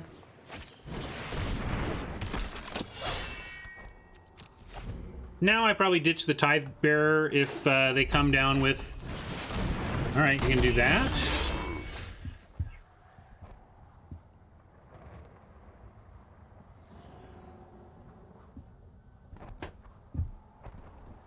Well... I don't know if that's going to work out for them the way they want. Because I'm going to go Bo3, draw a couple. And then next turn we'll have something to discard to the Shadow Mage and... well, at least one... I think we sack this,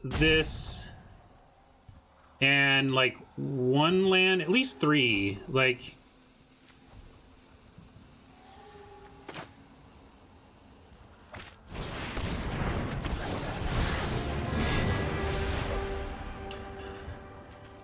I like just taking out this creature, turning this into...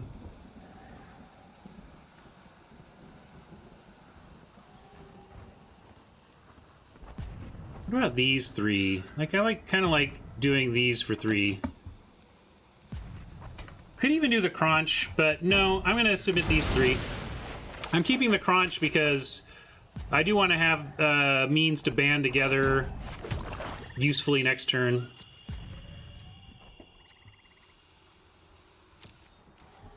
Yeah, I think this is good.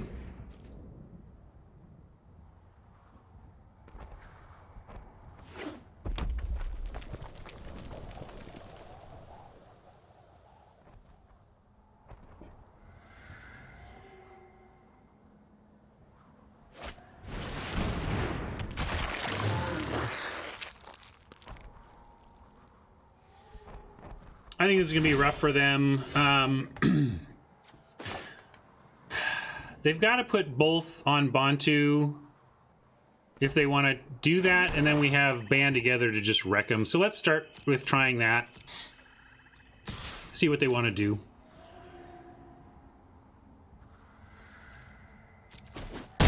And since they're not bothering, I'm just going to Tidebearer here.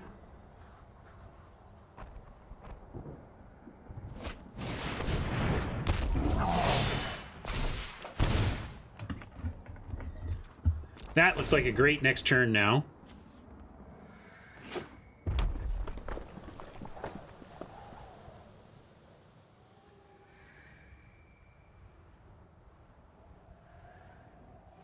They're going to have a hard time beating this hand, I think.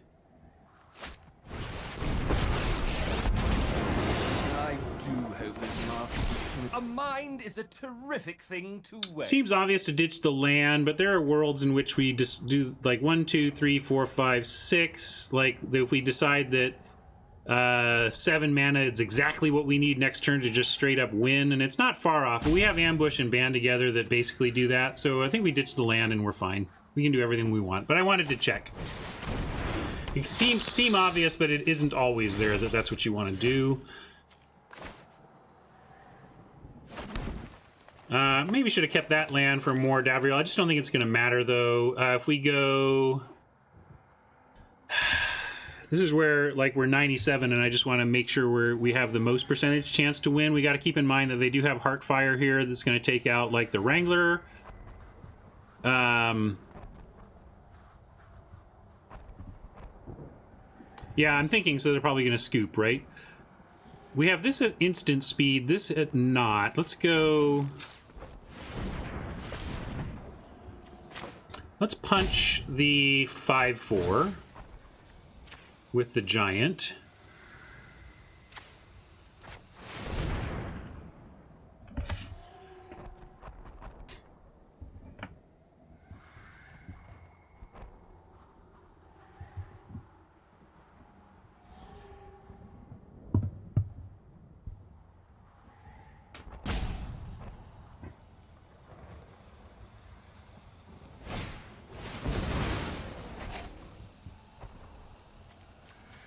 As expected, but we're just going to follow with taking out the chain whip.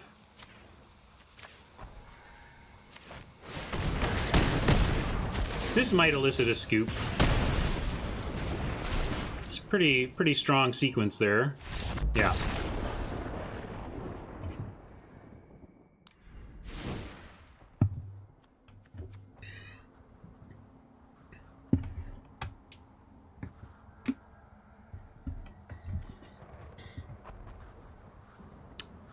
Let's see, what did we see from Oppo that we want to protect against?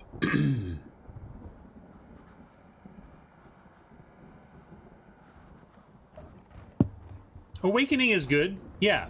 I mean, it's a 5-mana 9/9. It's not amazing, but, you know, you put that much power and toughness out, and it's just can become a problem. It's bad against, like, Death Touch or whatever, but it's pretty good about everything else. Turns out Bantu is good. If we keep drawing the Bantus, we're going to be in fine shape. I'm just going to run this back then.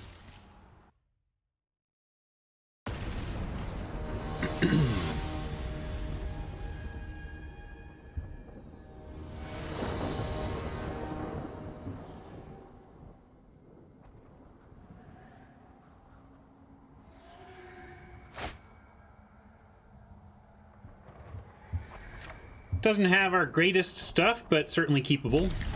Nice split of land, and something to do on 3 at least.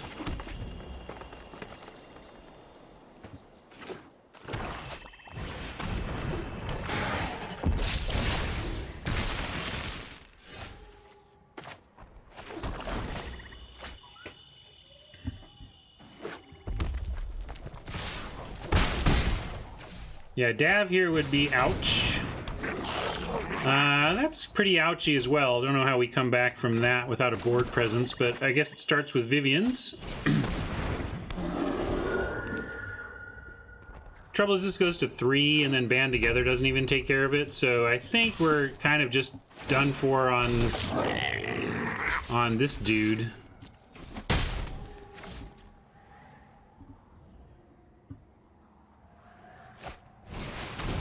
I don't think we've played that hard yet.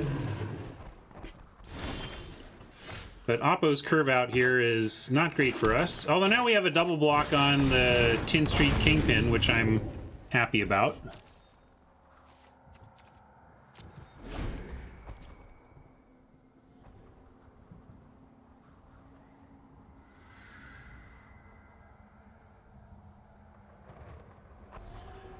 And that's why Oppo put it in the deck, Scooter. Try and draw it early. And they succeeded. Okay. Now, I think we just need to take it out while they're letting us. I mean, I don't know exactly where we go from here, but I really don't want them to ever go off with the Kingpin.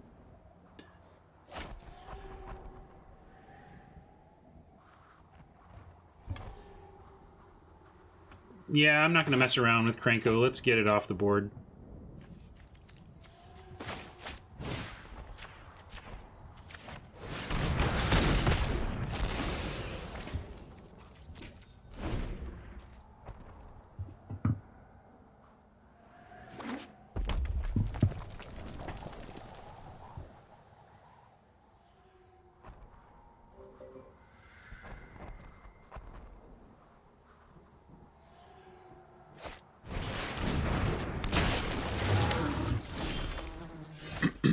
Nice. Globe will help us cast Triumph eventually, but right now we're going to get our own big dude down.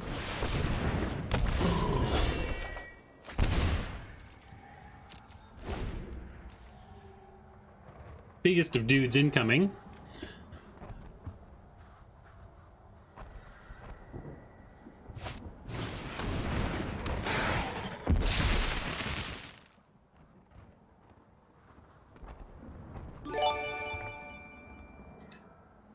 Thank you for the follow, Biz. Anybody out there who's guesting on my stream today because their usual suite of options is not streaming today, I'm glad to have you here. If you haven't followed me yet, you could follow suit there and give me a follow so I can continue to be your backup plan in case of pro events that leave your favorite streamers on airplanes and stuff. Yeah, we'll offer this trade. I'm wanting to do this because the fewer power they have to deal with a 9/9, the more it's going to be an abyss for them. Yeah, I suppose we could try. It is an instant speed thing, so we can try and get them at instant speed. Maybe I should have considered that. That's fair. They were probably going to attack like this no matter what. Looks like maybe we'll get a chance anyway. All right. No problem, Rudy. We'll do that this time. So with 7 mana, we cannot globe and cast Awakening on an untapped land, so we just have to pass.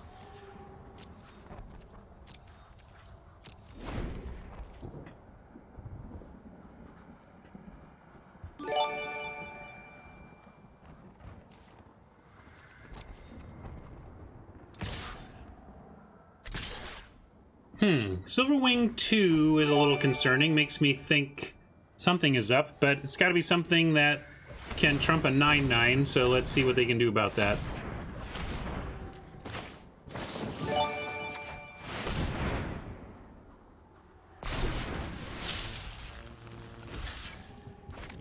I am going to block up here. Maybe we lose the Silverwing.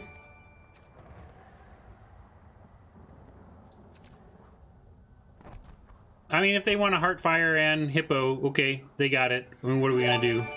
But let's, I'm going to block the Silverwing, see what kind of combination of stuff they have going on here.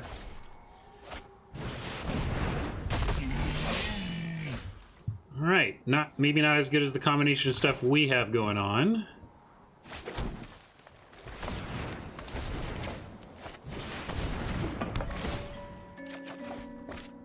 Toll. Maybe Toll now instead of Bantu? I was going to Bantu, but this might be our last chance to Toll anything of relevance. So I think I'm going to do that.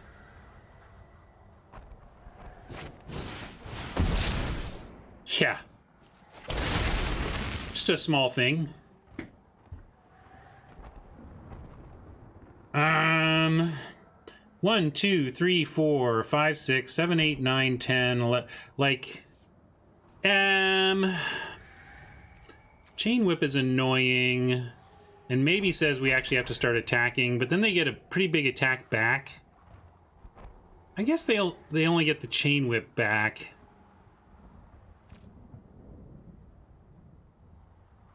I'm gonna send in Vitu-Ghazi because they're out of cards also, because the other thing they do is just make it not be able to block. Of course, if they have to use it here, they don't have the mana for elsewhere. I'm gonna say no attacks. I'm gonna be patient. If they're gonna make my 9/9 not be able to block, let's make them use up most of their mana every turn. Oh, Seratok gives us a trampling 9/9, which could be pretty relevant. But I think we can even go with Bantu first, and then worry about our trampling dude after.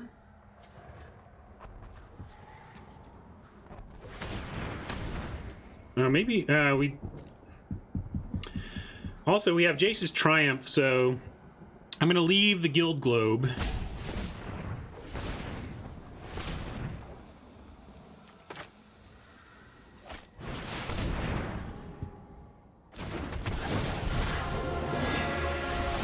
And then figure out how much of this to eat.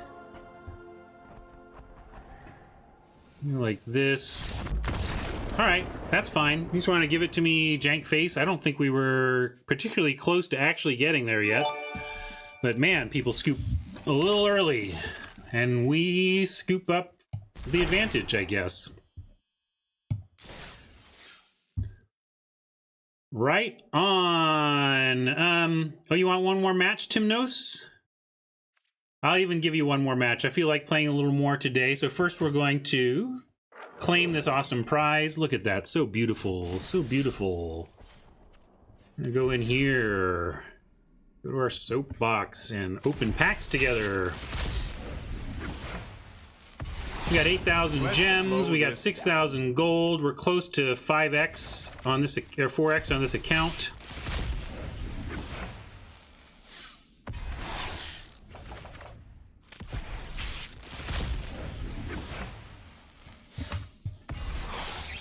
Fibble Fip.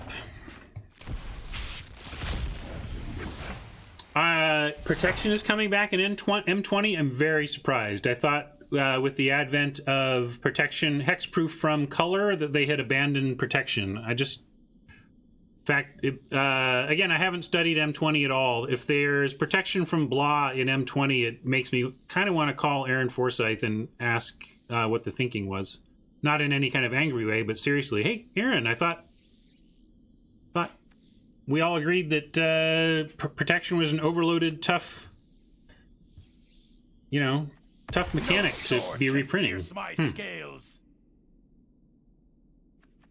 At common, too? Wow. If it weren't like the middle of Aaron's workday, I might actually. But if I reach out to him or reach out for contact, reach out to R&D for comment, so to speak, I will bring it up tomorrow. Oh, there's a mythic. We need those mythics.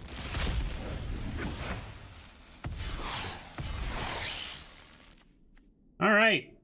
And if you want to see here, since this is the kind of thing that y'all care about a little bit here, we're gonna look at our vault progress. Here we go. Hold on. I'm gonna go to the left. I'm gonna bring up the left monitor for a second. This is what I'm looking at. Now let's take away the WotC sponsor tag. Anyway, I brought up MTGA Tracker's vault section, which shows us our completion level, and we can go check out where we're at with war. So 12 rares away, because we're aiming for these numbers. This extra padding here represents the stuff you don't have to collect to 4x your set, technically. So, Dirty Digits, you'll have to remind me what that question is. But anyway, so we're looking for 212 rares and 60 mythics, and we are at 200 rares and 29 mythics. So we're only halfway on mythics. That really feels slow. Looks like we may not make our mythic count by the end of the format, but we should pretty handily get to our 212 at least.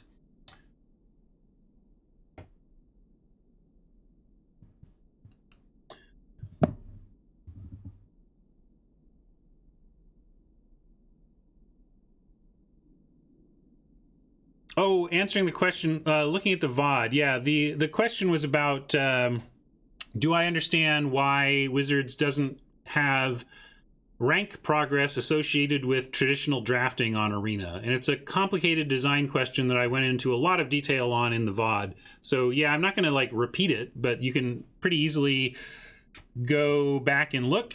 And yeah, I don't want to tell it all again, but basically there's just a lot of competing design pressures that lead to some really awkward, weird decisions. What you can do though, so if you browse through the VOD, look for this setup. I believe it's after the second or third game, but I went into soapbox mode for it, so it's going to be in a space where my picture is big like this. So there you go. And yeah, the program I was using was MTGA Tracker. Strongly, highly recommended for the statistical-minded Arena player.